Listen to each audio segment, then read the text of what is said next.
ये मेरी ज़िंदगी की सबसे कीमती पॉडकास्ट है क्योंकि इसके अंदर जो मैंने इन्फॉर्मेशन दी है, चाहे वो स्टूडेंट को लिख के बारे में हो, हर वो सवाल जो आपके जहन में आया हुआ है और आने वाला है, सब इस पॉडकास्ट के अंदर मैंने आंसर करे। लेकिन एक छोटी सी गलती हो गई कि जब मैं वीडियो रिकॉर्ड कर रहा था तो अनफॉर्चुनेटली वो वीडियो रिकॉर्ड हुई नहीं और सिर्फ ऑडियो रिकॉर्ड हुई है। तो अपने कानों में हेडफोन्स लगा लें। ये टाइम जो आप इस पर इन्वेस्ट करेंगे वो सबसे कीमती टाइम इन्वेस्ट होने वाला है। तो बगैर किसी टाइम वेस्ट करें चलते हैं आज के पॉडकास्ट। अपॉइंटमेंट के लिए अप्लाई तो कर दिया। मुझे जो है अपॉइंटमेंट मिली 21 मार्च की। ओके, ठीक है, मुझे अपॉइंटमेंट मिल गई। और फिर हुआ ये कि इंटरेस्टिंगली मेरा एक दोस्त है, उसका येना पे रिजेक्शन आ गया। ओके। अब उस पर जब येना पे रिजेक्शन आया, मैंने कहा ये तो कुछ सीन खराब है। ट्यूब क्लाउड से मैंने अप्लाई किया हुआ था, लेकिन ट्यूब क्लाउड टाइम लेती है यार कभी कभी बहुत ज़्यादा। तो मैं ट्यूब क्लाउड पर 1-2 ईमेल्स की, कॉल की, उन्होंने कहा आपको मिल जाएगा। तो मैंने वेट किया। मुझे अभी भी आया 10 दिन रहते थे मेरे अपॉइंटमेंट में और मुझे लेटर मिल गया। और जो मुझे रिलीफ मिला कि भाई ट्यूब क्लाउड का लेटर मुझे मिल गया। और मेरा ट्यूब क्लाउड का लेटर था, मारी स्प्रिंग का लेटर था। तो मैं कॉन्फिडेंट था मैं इसके बेसिस पे जाऊँगा। तो उस टाइम पे हुआ ये कि मैं दूसरे स्टूडेंट से बात भी कर रहा था कि भाई वीज़ा इंटरव्यू कैसा होता है, कि उसकी तैयारी कर रहा था। तो मुझे बहुत सारे लोगों ने कहा था कभी कभी क्या होता है, काउंटर नंबर 3 वो जो है आपको लिखवाते हैं जर्मन में letter of motivation on the spot. सही, वो जो लड़का था जो बैठा होता है। सही। तो मैंने कहा ठीक है, इंग्लिश में तो मैं लिख के ही गया था, ऑब्वियस सी बात है वो, तो उसमें कोई शक की बात नहीं है। बाय द वे एक और इंटरेस्टिंग चीज़ भी यही थी, मेरे जर्मनी आने के चांसेस बहुत ही कम थे। बाय द वे परसेंटेज की वजह से नहीं, बहुत इशूज थे। अच्छा, नहीं ये नहीं कहूँगा इशूज थे, लेकिन एक तो सबसे बड़ा इशू ये था कि मेरे नाम में इशू है एक। क्या नाम में क्या इशू? ये बड़ा खतरनाक वो है, बड़ा इंटरेस्टिंग बात है। तो होता ये कि मेरा बर्थ सर्टिफिकेट में मेरा नाम साकिब है, मेरा लास्ट नेम समो है। तो मेरे बर्थ सर्टिफिकेट में नहीं है। अच्छा, ओके। तो मेरा मैट्रिक में भी मेरा नाम साकिब है, मेरा नाम इंटर में भी मेरा नाम साकिब है, कहीं पे मेरा लास्ट नेम समो मेंशन ही नहीं है। ठीक है, मेरे पासपोर्ट में मेरा नाम साकिब समो है। पासपोर्ट में साकिब समो है, बाकी सब जगह साकिब है। अब तो हुआ ये कि अब गोइते के सर्टिफिकेट बनते हैं पासपोर्ट के बेसिस पे। सही। तो एक खिचड़ी बन गई। ठीक है, मेरा CNIC में मेरा नाम साकिब है, इंटर में मेरा नाम साकिब है, मैट्रिक में मेरा नाम साकिब है। अब उल्टी साइड पे साकिब समो गोइथे में, साकिब समो पासपोर्ट पे, साकिब समो यूनिवर्सिटीज के लेटर पे। तो एक मिक्सचर चल रहा है कि दो अलग अलग नाम चल रहे हैं। एक जगह सिर्फ साकिब चल रहा है, एक जगह साकिब समो। अब लास्ट में जर्मनी बहुत इंपॉर्टेंट। लेकिन ये कैसे हुआ, मतलब कि पासपोर्ट पे तो जाहिर सी बात है, जो शनाख्ती कार्ड पे होता है वो ज्यादातर होता है। बात सही है। अब ये क्या इशू है आई एम नॉट श्योर, लेकिन बहुत पासपोर्ट मैंने बहुत पहले बनवाया था। ओके, सही। कि जरूरत थी तो बहुत पहले बनवाया था। तो ये बात है। तो एक तो फिर जिसमें एक बहुत ही एक्सपर्ट कंसल्टेंट की बात कर रहा था आपसे। तो मेरा एक दोस्त है अब्दुल्ला हसन ने मेंशन किया। सही। तो अब्दुल्ला और अजहर का प्लान तो इंटैक्ट ही था, हम जर्मनी आएंगे। तो अब्दुल्ला का बड़ा और स्पेशल केस है। अब्दुल्ला रियलिटी में 21 में इतना ही है, लेकिन उन पेपर्स वो था 17-16 साल का। बहुत ही छोटा। मसला ये है कि 16 साल के उम्र में आप ब्लॉट अकाउंट खुलवा सकते हो। ठीक है, जर्मन बैंक अकाउंट आपको अलाउ नहीं करता कि आप बैंक अकाउंट खोल सकते हो। हाँ, वो उसके लिए तो 18 साल। तो अगर वो खुलेगा नहीं, पैसे कहाँ पे आएंगे? तो मेरा दोस्त ने 17 साल की उम्र में, तो उसका कंफ्यूजन था ना ये, इसका वजह कोई सोल्यूशन नहीं है अभी तक। मेरा दोस्त यहाँ पे 17 साल की उम्र में आया था। एक मिनट रुका, इधर वापस क्या 18 का हो गया, अभी आज ही आ रहे वो। आज ही आ रहे। क्या बात है। तो अभी उसे पैसे मिलना शुरू हो जाएंगे क्योंकि वो बैंक अकाउंट खुलवा सकते हैं। तो उसने उस मशहूर कंसल्टेंट को कॉल किया, मतलब उसकी कोई फीस थी 2230 मिनट की, कुछ 15 मिनट की याद नहीं। तो उसने कहा बात करते हैं। चलो मैंने कहा चलो तुम बात कर रहे हो, मैं ही बैठता हूँ, मेरा क्वेश्चन नहीं पूछ रहे तुम इससे ना। तो उसने पहले उसको बताया कि उसने कोई सोल्यूशन बताया जो बिल्कुल इम्प्रैक्टिकल था, क्योंकि हमने ईमेल पूछा स्पार्क से को हर बैंक को। अच्छा। उन्होंने मना कर दिया। तो उसने कहा मेरे दोस्त के नाम का मसला है, उसने क्लियरली कैसा वीज़ा लग ही नहीं सकता। अच्छा। तो उसने ये कहा ना, तो बाय द वे तो मैं बहुत परेशान हुआ था उस वक्त, मेरा BO नहीं पास हो गया था, मुझे याद है इतना। तो मैं रेड बस में जा रहा था, मुझे याद भी याद है। मैं सोच रहा था मैंने इतनी मेहनत की, ये सब किया, मैं दिमाग में बहुत ही ये बंदा। हालांकि मतलब ये आप कैसे कह रहे हो कि सिर्फ एक नाम की वजह से आपका वीजा ही नहीं लग सकता? नहीं, अब उन्होंने कहा कि आपका बहुत बड़ा इशू है, क्योंकि आपका जो है नाम मैच नहीं होगा, आप डॉक्यूमेंट्स को समझेंगे फेक है जो भी है, मतलब ना, तो आपका जो है वीजा नहीं लग सकता। सही। मैं रेड बस में जा रहा था, बहुत परेशान, मैंने कहा मैंने इतनी मेहनत की, बंदा परेशान हो जाता है। अब मैंने कहा 2 ही ऑप्शन, अगेन मैं वही सोचा मैंने, या तो मैं रोल लूँ या तो मैं जाने दूँ।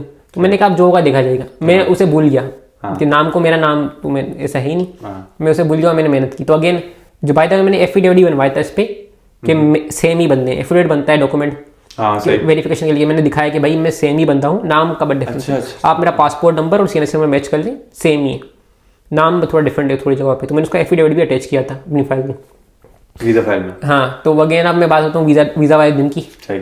तो वीज़ा वाले दिन अगेन ड्रेसिंग बहुत इंपॉर्टेंट होती है, बहुत इंपॉर्टेंट। और वही पहनना चाहिए इसमें हम कंफर्टेबल हूँ। बिल्कुल। तो मैंने प्रॉपर पैंट, प्रॉपर शूज़ पहने और ब्लैक शर्ट पहनी टक करके, मुझे उससे कॉन्फिडेंट फील करता हूँ मैं। अगेन जिसमें बंदा कॉन्फिडेंट फील करे वही पहनना चाहिए। तो मैं वो पहन के गया, और बाय द वे रमज़ान का दिन था, मुझे अभी याद है, रमज़ान चल रहा था उस वक्त ये, हाँ। तो मैं गया था, तो उसी दिन इंटरेस्टिंगली हुआ कि बाय द वे मेरा पता नहीं दिल में ये था, पर मैं एक बात कहना चाहूँगा, बहुत लकी हूँ।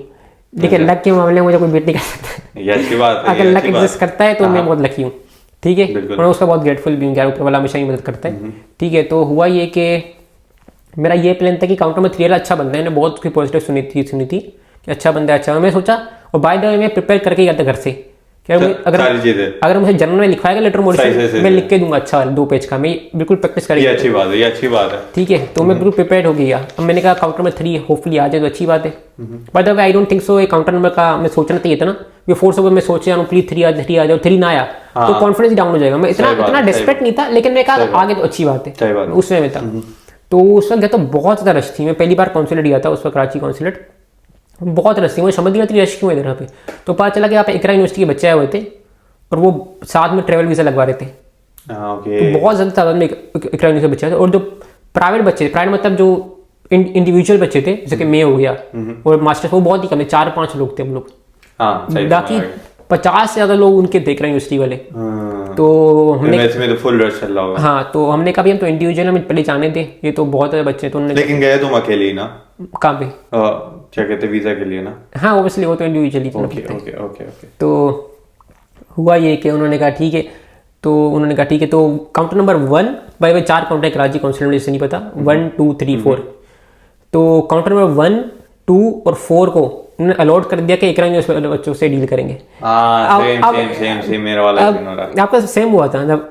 कैसे ऑलमोस्ट मेरे साथ भी यही हुआ था कि जब मैं गया था वीजा इंटरव्यू देने, तो जो काउंटर नंबर 1 था और 4 था, वो बिजी थे, एक एजेंसी आई हुई थी उन सबके वीजा लगवाने के लिए। ओके ठीक है। तो उसकी वजह से सिर्फ 2 काउंटर, वो 2 और 3, सही है, जिसके अंदर 2 के अंदर वो कोट पैंट वाला बंदा बनता है और दूसरे पे वो लड़का बैठता है। तो मेरा आया काउंटर नंबर 2 पर। ओके। तो कोट पैंट वाला बंदा था, उसने काउंटर नंबर 4 वाले को देखा जो लड़की बैठी हुई थी कि वो लेगी, लेकिन वो बिजी इतनी थी कि उसने कहा चलो मुझे ही दे दो। तो इस वजह से सेम बिल्कुल मेरा वाला नहीं आया, इंटरेस्टिंग था। तो इतने बच्चे से तो काउंटर नंबर 3 में नसीम में आया। तो उन्होंने कहा टोकन निकालो बैठ जाइए, टोकन निकाल के हम लोग बैठ गए।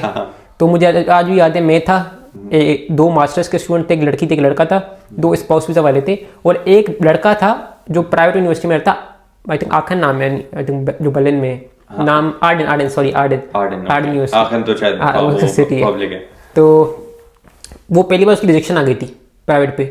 अच्छा। वो सेकंड टाइम अप्लाई कर रहा था, तो हमने उसी टाइम बात करी ना? हाँ उसी टाइम ऑन द स्पॉट सबसे बात कर रहा था, जो भी आसपास था। मैंने कहा थोड़ा देखें थोड़ा माहौल क्या चल रहा है। तो वो सेकंड टाइम अप्लाई कर रहा था, मैंने सबसे बात कर ली थी जानने के लिए कौन से मैं अकेला हूँ या मेरे साथ और भी कोई स्टूडेंट। ये बहुत अच्छा पॉइंट है तुम्हारा कि जब आप जाते हो एम्बेसी के अंदर, तो ज्यादातर जो लड़के होते हैं, लड़कियां होती हैं, वो डरी भी होते हैं। वो टेस्ट हो फायदा नहीं है, जाहिर सी बात है, डरे हुए होते हैं, पहली दफा इंटरव्यू दे रहे हैं और इतनी मेहनत है पीछे की, और मतलब समझो वो एक इम्पोर्टेंट पॉइंट होता है, आपका वीजा लगेगा कि नहीं। तो ये तुमने बहुत अच्छा करा कि तुमने हर बंदे से बात करा और जाना, ताकि तुम आपस में रिलैक्स हो जाओ। और मैंने भी यही करा था सेम, जितने भी लोग थे कोशिश कर रहा था सबसे थोड़ी बात, और मैं भी अकेला ही था जो स्टूडेंट को लिख के रोक पे जाता, बाकी सारे मास्टर्स के बच्चे। हाँ तो यही था। By the way I think daily, मैं पुरानी बात कर रहा हूँ, अभी नहीं पता कितनी अपॉइंटमेंट्स आती हैं। पहले डेली बैचलर स्टूडेंट को लेके एक कैटेगरी थी ना, तो 2 अपॉइंटमेंट आती थी, एक तो मैं था और बैचलर से डायरेक्ट मिला था वो लड़का था आर्डन वाला। तो मैं गया वीजा इंटरव्यू देने के लिए, तो वो बैठे हुए थे, वो बहुत अच्छे मूड में थे और बहुत ही अच्छा वीजा ऑफिसर है। मैं जितना ग्रेटफुल रहा हूँ उसका मतलब उतना कम होगा, बहुत बढ़िया बंदे हैं वो, ठीक है। उनका नाम भी बताया, मेंशन नहीं करूँगा क्योंकि मसला तो मैं उधर गया तो उन्होंने मेरी फाइल दिखनी शुरू की। बताया मेरा इंटरव्यू सिर्फ उर्दू और जर्मन में हुआ था, मुझसे एक भी क्वेश्चन इंग्लिश में नहीं पूछा गया। अच्छा, इंटरेस्टिंगली ठीक है। तो वो आई थिंक सब चिल मूड में थे, क्योंकि बाकी सब इकरा यूनिवर्सिटी डील कर रहे थे, हम 4-5 वो कह रहे थे 4-5 ही है, चलो ठीक है, नॉर्मल के मुकाबले आई थिंक ज़्यादा। तो बहुत अच्छे इंसान है वो। तो शुरू किया हमने जनरल क्वेश्चन, उन्होंने पूछना शुरू किया कौन सी यूनिवर्सिटी है स्टूडेंट को लिए। मैं बहुत ही खुशी में चिल मूड में ना। तो अब हुआ ये कि फिर उन्होंने मेरे गोयते सर्टिफिकेट खोलने शुरू किए। तो उन्होंने A1 A2 B1 जब निकाला तो उसमें बहुत अच्छी परसेंटेज थी, तो उसमें वो देख के शौक हो गए।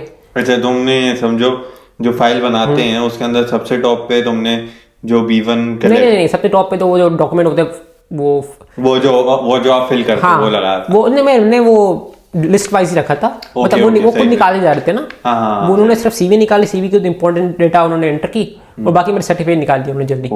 तो A1 A2 B उन्होंने कहा आपने तीनों एग्जाम दिया। अच्छा, मुझे एक चीज जरा और पूछनी, ये जो तुम्हारे सर्टिफिकेट्स थे ये सारे तुमने ओरिजिनल लगाए थे और फोटोकॉपी साथ लेके गए थे या इनको नोटराइज भी करवाया था? क्योंकि ये भी बच्चों को बहुत सवाल होता है, कंफ्यूजन बहुत ज्यादा होती है इसमें। मैंने तो कलर्ड कॉपी फोटोकॉपी करवाई, तो ओरिजिनल कभी नहीं देते। ओरिजिनल अपने पास खुद रखने होते हैं, लेके जाएं। हाँ, लेके जाएं, कभी वो पूछ ले दिखाएं हमें, क्योंकि तो भी दिखाने पड़ सकते हैं, लेकिन ऐसे नहीं कि ओरिजिनल ही दे दिए। ओरिजिनल दे दिए तो फिर वो गए। ओरिजिनल कहीं सेंड नहीं करने होते, ना ही यूनिवर्सिटी को, ना ही किसी को। ये बात याद रखें कि अगर आप अप्लाई कर रहे हैं तो किसी को भी आपने अपने ओरिजिनल डॉक्यूमेंट्स नहीं देने।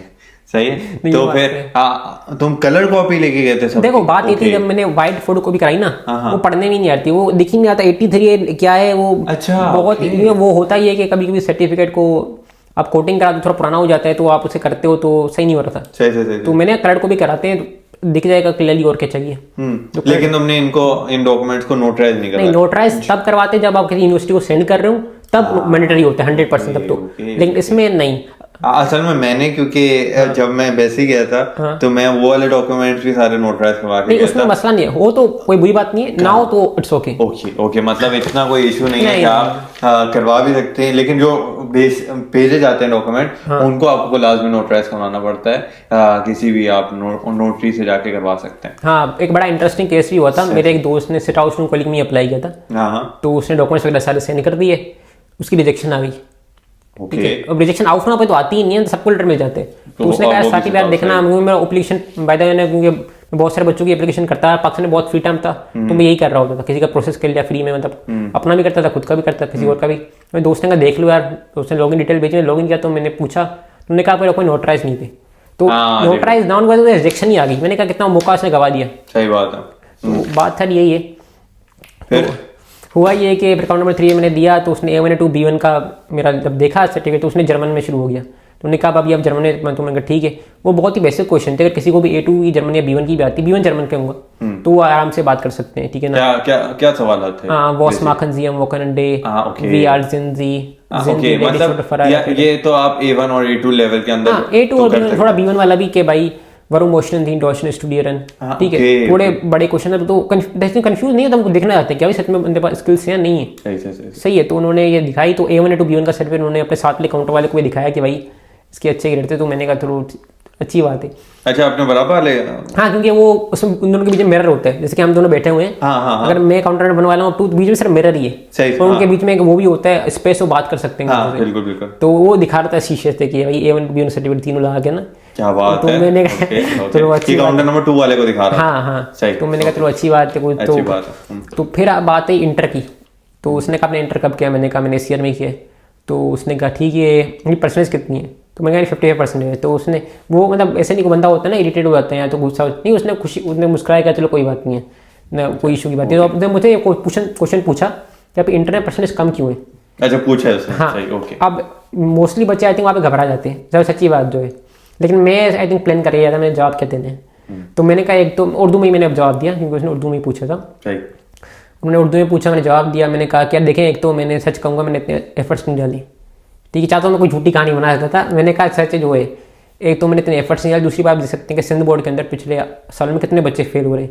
अब आई थिंक पिछले इस साल या पिछले साल तो 70-80 मतलब 60 बहुत फेलिंग रेशो बहुत ज़्यादा बढ़ गया था, और बहुत ही लग रहा था कुछ सिस्टम में इशू है। तो मैंने कहा ये 2 रीजन है, एक तो ये सिस्टम का, एक मेरी गलती भी है, ये नहीं कहूँगा सिर्फ सिस्टम की गलती है। तो उन्होंने कहा ठीक है कोई बात नहीं। उन्होंने कहा कि आपकी इंटर में कम परसेंटेज इसलिए आपने जर्मन में ज़्यादा मेहनत की है ना। मैंने कहा बिल्कुल सर ऐसा ही है। अच्छा, उन्होंने मेहनत देख ली। हाँ, उन्होंने कहा कि मैंने कहा मेरे पास यही ऑप्शन थे। बाकी उन्होंने मुझसे बेसिक क्वेश्चन पूछे कि क्या प्लान है जर्मनी जाके, और फ्यूचर प्लान्स उन्होंने मुझसे नहीं पूछे। उन्होंने मुझसे ये जरूर पूछा गोयते में कौन से टीचर्स थे, ठीक है। अच्छा, ओके। हाँ, गोयते के बारे में पूछा? हाँ, गोयते में कौन से टीचर्स थे और क्या था। तो मैंने उन्हें बताया, तो उन्होंने कहा ठीक है। उन्होंने मुझे 2 A4 के ब्लैंक पेपर दिए। उन्होंने कहा कि आप 1 घंटे लो, 2 घंटे लो, आराम से बैठ के मुझे लेटर मोटिवेशन जर्मन लिख के दे दो। हाँ, ओके। जो आप प्रैक्टिस मैं प्रैक्टिस कर रही आता तो वो आ गया। एक तो जर्मन इतनी अच्छी हो भी गई थी श्राइबन में, राइटिंग में अगर प्रिपेयर ना हो तो भी लिख ही देता, क्योंकि इतनी अच्छी प्रैक्टिस थी। अच्छी बात थी ना कि तो प्रिपेयर हो गया तो मैं उल्टली मैंने कहा मैं खुशी खुशी मैंने ले लिया। मैं आए बैठा, मैंने 30 मिनट में मैंने कुछ लिख लिया अपने सारा, उसमें मेंशन किया। जो इंग्लिश वाला था वही ऑलमोस्ट मैंने जर्मन में लिख दिया कि भाई ये रीज़न है जर्मनी आने के, ये यूनिवर्सिटी, ये चीज़ें। और फिर जो है मैंने सबमिट किया। जो मैंने सबमिट किया तो उन्होंने मुझसे कहा ठीक है भाई आपका इंटरव्यू अच्छा हो गया, जिससे ये कि फाइल अच्छी है, जर्मन आपकी बहुत अच्छी है। उन्होंने 2-3 अच्छा, उन्होंने उसी टाइम बताया भी आपको कि जर्मन आपकी अच्छी है? जर्मन के बारे में उन्होंने 3-4 कॉम्प्लीमेंट मुझे किया, थोड़ा कॉन्फिडेंट मिला कि यार आई थिंक होप है। ठीक है, मैं अभी भी श्योर नहीं हूँ कि वीज़ा ऑफिसर जो इंटरव्यू लेते हैं उसकी कितनी वैल्यू काउंट होती है वीज़ा मिलने में और वीज़ा ना मिलने में। हाँ। अभी मैं इतना श्योर, ये भी एक क्वेश्चन है, मतलब जो अनश्योरिटी है कि कितना इफेक्ट आता है। मुझे जहां तक लगता है कि उसके जो कॉम्प्लीमेंट्स होते हैं वो वैल्यू रखते हैं एक फाइल को एवेल्युएट करने में, लेकिन श्योरिटी तो नहीं है ये कोई वीजा जो काम कर रहा है वहां पे वो ही बता सकता है। बिल्कुल, ये फाइल आपकी आउटसाइड में भिड़े आती है वो चेक करते हैं। क्योंकि मैंने एक बंदे को देखा था फेसबुक पे, ग्रुप था, मैं तो यूज नहीं करता फेसबुक, उस टाइम मैंने ज्वाइन किया हुआ था, तो मैंने देखा था किसी बंदे का बहुत ही बुरा इंटरव्यू किया था, फिर भी उसका वीजा लग गया। तो कभी कभी ऐसा भी हो सकता है, लेकिन उन्होंने जब कॉम्प्लीमेंट किया तो उन्हें कॉन्फिडेंस मिला गया, चलो कुछ होप है। तो उन्होंने कहा ठीक है आप जा सकते हैं, तकरीबन 3 से 4 हफ्ते में हम आपको रिप्लाई करेंगे, फिर आप पिकअप कर सकते हैं। और आई थिंक ये 3-4 हफ्ते सबसे डिफिकल्ट होते हैं। ओ, सबसे ज्यादा डिफिकल्ट क्योंकि इसमें बंदे को क्योंकि उसने जितनी मेहनत करी भी होती है ना पहले, वो सबका रिजल्ट वो एक दिन में आ जाएगा। बिल्कुल यही बात है। तो समझ सकता हूँ सारी यही बातें। तो 3-4 हफ्ते मैंने वेट किया, कोई रिप्लाई नहीं आया। तो मैं टेंशन में आ गया, अरे 4 हफ्ते में ट्यूब क्लाउड लीगल वीजा दे देती है, मेरा टाइम ले रही है। तो मैं थोड़ा अनश्योर था जाऊँ नहीं जाऊँ। बाय द वे एक और बात, जो दिन थर्सडे का दिन है वो मेरा लिए बहुत लकी रहे। अच्छा, मैं पैदा भी थर्सडे को हुआ था, मैं क्या कहते हैं, मेरा इंटरव्यू भी थर्सडे को हुआ था। और बहुत सारी चीजें, मैं by the way set out कर भी थर्सडे को आया था मेरा। क्या बात। तो थर्सडे तो ये आपके लिए बड़ा लकी डे। बहुत सारी चीजें हुई हैं, मैं सारी इधर बता नहीं सकता। तो ओके, तो हुआ ये कि मैंने वेट किया और मंडे टू थर्सडे आप पिकअप कर सकते हो पासपोर्ट का, फ्राइडे को वो अलाउ नहीं करते। तो मैं थर्सडे को गया था, मुझे 4 हफ्ते हो गए। तो मैं कोशिश करता कि काउंटर में 3 में जाके पूछूं, लेकिन टिकट नहीं गया तो काउंटर 1 आ गया। तो मैं उनसे गया तो उन्होंने कहा कि यार अभी आपका अपडेट नहीं है, आप बाद में आना, मैं आपको कॉल करेंगे, आप खुद नहीं आना। तो उन्होंने मुझे क्लियरली कह दिया। तो लेकिन मैं अगले हफ्ते वापस चला गया थर्सडे को, अगले हफ्ते वापसी चलेगा, थर्सडे को चला गया, क्योंकि मैंने कहा बहुत तो गया, मुझे दिया तो रिजल्ट तो दो। सही है। तो जब मैं गया तो फिर काउंटर में 3 आया। कौन सी उन्होंने उन्हें पहचान लिया। अच्छा, वायदे मैंने सारे बाल अपने कटवा लिए थे उस वक्त। मैं इंटरव्यू टाइम में सारे बड़े बाल थे, पूरा गंजा हो गया था मैं नया बाल चाह रहा था। तो उन्होंने मुझे पहचान लिया कि अच्छा आप है। तो उन्होंने कहा आप नेक्स्ट वीक आना, होपफुली मैं वीज़ा दे, मैं पासपोर्ट दे दूंगा, वीज़ा का उन्होंने नहीं कहा, पासपोर्ट दूंगा। मैंने कहा ठीक है यार मैं आऊँगा नेक्स्ट वीक। इस टाइम तक तकरीबन 5-6 हफ्ते हो गए थे। मैं देखिए 21 मार्च को मेरा इंटरव्यू हुआ था और पूरा अप्रैल निकल चुका था। ओके, तो हम 40 दिन से ऊपर हो गए थे। ओके, तो हुआ ये कि फेसबुक पे थोड़ा उस टाइम एक्टिव था, तो मैंने बनाई थी आईडी, बनाई इसलिए। तो उस ग्रुप में मैंने जो है जिस भी बच्चे ने 21 मार्च को इंटरव्यू दिया था मैंने उन्हें कांटेक्ट किया। जो मास्टर्स का स्टूडेंट था जो कॉर्टबस में पढ़ता है, तो उसका तो मैंने नंबर ही ले लिया था ना, तो उसका वीज़ा लग गया। ठीक है, तो स्पाउस वाली एक लड़की थी उसका वीज़ा लग गया, मतलब इनके पासपोर्ट भी आ गए। हाँ, जो मास्टर्स वाली लड़की थी उसका वीज़ा भी लग गया। तो सेकंड टाइम अप्लाई करता बैचलर्स के लिए, उसका भी वीज़ा लग गया। तो मतलब अभी सबके वीजे लग रहे हैं, तो आपकी मोटिवेशन बढ़ते नहीं, मोटिवेशन नहीं, हालत और खराब हो रही थी। मैंने कहा सबका आगे, मेरा क्या। अच्छा, यूँ सबका विद इन टाइम 30 दिन आ गया था, मेरा नहीं आया था। तो मैंने कहा ये गड़बड़ हो रही है, मैंने कहा। तो फिर मैं अगले थर्सडे, तीसरे थर्सडे था लगातार मैं गया, जो 2 मई थर्सडे ही था अगेन। तो जब मैं गया आपने सोच लिया था जाना तो थर्सडे को जाना, वरना तो जाना ही नहीं। उन्होंने मुझे काउंटर में 3 वाले वीजा ऑप्शन ने कहा था कि आप थर्सडे को अगले वीक है ना, मैं आपको पासपोर्ट दे दूंगा। तो मैं गया तो फिर उन्होंने मुझे पासपोर्ट दिया और मैं वीजा लगा हुआ था। आपने खोला, वो उसने खोल के दिया या आपने खोला? नहीं, उसने बाय द वे एक मुझे चीज में पता है कि जब रिजेक्शन आती है ना तो आपको पेपर मिलते हैं 2 पेज का, उसमें रिजेक्शन लिखा होता है। तो मैंने उन्हें टोकन दिया, ठीक है, और उन्होंने क्या किया, मतलब पीछे गए वो उठाए, मैंने कहा पेपर तो नहीं दिख रहा, पासपोर्ट ही दिख रहा है। तो मैं पासपोर्ट यूज किया और मैंने यूज किया, नहीं दिख रहा वीज़ा। 2-3 बार किया, मैं दिख ही नहीं रहा। उन्होंने पहले पेज बिल्कुल ऑलमोस्ट स्टार्टिंग में लगा, मैंने कहा कहाँ फिर मैंने कहा दिख रहा है। फिर मैंने उसे 1-2 बार थैंक यू का वीज़ा ऑफिसर, बहुत अच्छी वीज़ा ऑफिसर है बाय द वे। ये सारी वीज़ा ऑफिसर अच्छे हैं, मैं ये नहीं कह रहा कि सारी वीज़ा ऑफिसर अच्छे हैं। ऑब्वियसली वो भी इंसान है और हर बंदे का अपना तरीका होता है, और ऑब्वियसली वो इवेल्युएट करेंगे। और कोई ऐसा कहना रूट नहीं होता, वो आई थिंक देख रहे होते हैं बच्चा कैपेबल है या नहीं है। और सारी वीज़ा ऑफिसर अच्छे हैं, लेकिन उन्होंने मेरा इंटरव्यू लिया तो मैं उनके लिए ज़्यादा ग्रेटफुल हूँ। तो उन्होंने दिया, 1-2 मिनट में बैठा वहाँ पे सीट में, रिलैक्स किया मैंने। कहा अच्छा वहीं बैठ गया, बाहर नहीं आया? बाहर नहीं आया, 1-2 मिनट बाद बैठा, मैंने देखा कि यार, मैंने कहा कहाँ से कहाँ तक है भाई वीज़ा की क्वांटिटी ड्यूरेशन क्या, सॉरी।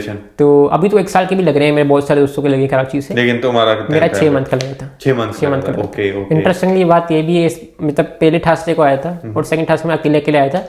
तीसरे थर्सडे को मैं अपने दोस्त अब्दुल्ला को भी लेके आया था, ठीक है। तो वो मेरा बाहर वेट कर रहा था, ठीक है। तो मैं बाहर वेट करता, क्योंकि मेरा जो लगा था ना, मेरा सिर्फ 3 महीने का था। हाँ, पिछली बार टाइम डिफरेंट था। अब बढ़ता जा रहा है, अब बढ़ता, क्योंकि डिफरेंट टाइम लग रहा है। क्योंकि अब घोसला हाउस में थोड़े प्रेशर आ रहा है, तो वो अपॉइंटमेंट मिल नहीं रही है, तो अब साल का दे रहे हैं। तो मैं बाहर निकला तो अब्दुल्ला मेरा दोस्त मुझे मिला, मैंने कहा वीज़ा लग गया। मोहसिन भी आया होता, मोहसिन आपको जानते हैं, मोहसिन और उसका एक दोस्त आया होता, तो उनसे ही मिला कि भाई वीज़ा लग गया। अच्छा, हाँ, मतलब पूरी आपकी गैदरिंग आई हुई है भाई, साकिब भाई का वीज़ा लग रहा है कि नहीं लग रहा? तो ओके, मोहसिन का दोस्त था, वो उसके दोस्त के लिए देखने के लिए आया होता। अच्छा, वो उसके दोस्त के लिए देखने के लिए आया। लेकिन मोहसिन तो मैं कॉन्सिडेंटली मिल गया, वो आपका ही दोस्त, मेरा ही दोस्त। तो मोहसिन से मिला, अब्दुल्ला से मिला, फिर उसी दिन फ्लाइट बुक कराई, अगले दिन फ्लाइट बुक कराई मैंने। ओके, उसी दिन घर जाके, हाँ, as soon as possible Turkish airline मैंने फ्लाइट बुक कराई। तो अम्मी अब्बू तो बहुत खुश हुए। हाँ, ऑब्वियसली बात है, ये बहुत बड़ा प्रोसेस, तकरीबन साल लगा इसमें, अप्स एंड डाउन्स भी थे, श्योरिटी भी नहीं थी ना, वीज़ा लगे नहीं लगे, उसकी श्योरिटी नहीं होती, ठीक है। तो फिर अकोमोडेशन का क्या इंतजाम करा, क्या करा? क्या फिर ये सोचा कि बस जाएंगे, फिर क्या? नहीं जाएंगे, ऐसे तो कभी नहीं जाएंगे, मिल जाएगा तो कोई, ये बहुत मुश्किल है, ये मूवीज में नहीं हो सकता है, रियल लाइफ में तो बंदा को नहीं, कसम से मैंने कुछ लड़कों को ऐसे भी देखा है कि, जानता हूँ मैं, खुद को जानता हूँ ऐसे तो, लेकिन करना नहीं चाहिए, बिल्कुल नहीं करना चाहिए। आपके पास 2 बैग हैं, या किसी को 3 बैग लेके आ रहा है, सही बात है, मैंने 2 बैग लेके आया था 20 kg के। तो हुआ है कि क्लाउसुला का जो ग्रुप है, व्हाट्सएप ग्रुप, अगेन जिस भी सिटी में आ रहे हैं उसका WhatsApp group, Facebook group join कर लिया। ये बहुत अच्छी बात है, उससे ज़्यादा आसान क्या हो सकता है? पीएसए क्लाउसल हो गया, पाकिस्तान स्टूडेंट एसोसिएशन क्लाउसल, वो ज्वाइन किया, वहाँ पे मैंने मैसेज किया, तो नहीं भाई आप भी जानते हैं, यही जानता हूँ। तो उन्होंने मुझे मैसेज किया, उन्होंने कहा कि मैं इस टाइम पे यूके जा रहा हूँ, तो तुम 10-12 दिन के लिए भले आप रुको, और फिर जो है तुम जब तक घर ढूंढते रहना। मैंने कहा ठीक है। तो मैं 10 दिन उधर रुका, जब तक मैं घर ऑलरेडी ढूंढ लिया था, अनबिल्डिंग के साथ में वहाँ पे शिफ्ट हुआ, आप आए भी थे, आपको याद होगा। तो वहाँ पे मुझे भी याद है वो, तो वहाँ पे मैं रुका, वहाँ पे फिर मैंने मैं 1-1.5 महीने वहाँ पे रुका, वहाँ पे मैंने घर शिफ्ट किया। ओके, सही। क्योंकि फिर वहाँ पे मूव करना था, क्योंकि जहाँ पे मैं रुक रहा था वो पाकिस्तान गए हुए थे, तो उन्होंने कहा पाकिस्तान में तुम रुक लो, ना हो तो फिर तुम मूव कर लेना। मैंने कहा ठीक है, तो फिर मैंने मूव कर लिया और मैं दूसरी जगह पे शिफ्ट हो गया। तो क्लाउसल में बेसिकली मैं 20 मई से लेके ऑलमोस्ट अगस्त के एंड तक। तो ये तुम क्लाउसल में कौन से लेवल पे पढ़ रहे थे मारिया में? मैं पाकिस्तान से A1, A2, B1, B2 पूरा करके आया था। B2 का मैंने एग्जाम नहीं दिया था, A1, A2, B1 का मैंने एग्जाम दिया था, लेकिन इंप्रूवमेंट के लिए मैंने कहा जर्मन सिस्टम में B2.1 मैंने पढ़ा था। ओके, सही। मेरा B2.2 का प्लान भी था, लेकिन मैंने कहा फायदा नहीं, चलो छोड़ो, मैं आउफना प्रूफों की प्रिपरेशन में लग गया, और यही हुआ। फिर मैंने अगस्त तक मैं क्लाउसल में रहा, फिर ऑब्वियसली मेरा सिटाओ में एडमिशन हो गया, तो मैं इधर मूव कर गया। अच्छा, तो जो 1-2 बातें जो तुमने मिस करी, मैं वो पूछना चाहता हूँ, क्योंकि काफ़ी बच्चों को ये कन्फ्यूजन होती है कि किस तरीके से आप आते हो लैंग्वेज वीज़ा पे।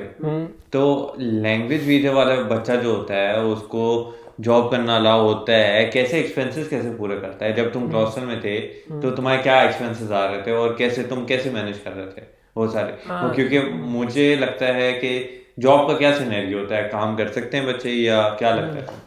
इसमें 2-3 चीज़ें, एक तो जो लैंग्वेज पा रहा है उसका मेन गोल तो स्टूडेंट को ली है। अब वो डायरेक्टली आउफनामा दे या लैंग्वेज कर ले, वो उसकी मर्जी है। जैसे कि मैं आ गया चाहता मैं लैंग्वेज नहीं भी करता, लेकिन ये रिकमेंडेड होता है आजकल तो कि मिनिमम B1 तो पाकिस्तान से करना चाहिए। जो B1 नहीं करता तो वीज़ा के चांसेस बहुत ही कम है, बहुत ही रेयरली उसका लगेगा। अगर उसका वीज़ा ही रिजेक्ट हो जाता है फिर बाकी सारी पॉइंटलेस चीज़ें। तो B1 पाकिस्तान से बंदा कर ले, वो कम एक्सपेंसिव भी है, उसमें मेहनत भी कम लगती है। जर्मनी आगे B1 करना काफ़ी टफ है, मैं मानता हूँ। तो वहाँ से पाकिस्तान से B1 कर लें, फिर वो लैंग्वेज के बेसिस पर वीज़ा लगवा के भले आ जाए, या तो आउफना के बेसिस पे आ जाए। जर्मनी पहुंच गए, बाय जॉब की, तो हमारे टाइम पर डिफरेंट होता था।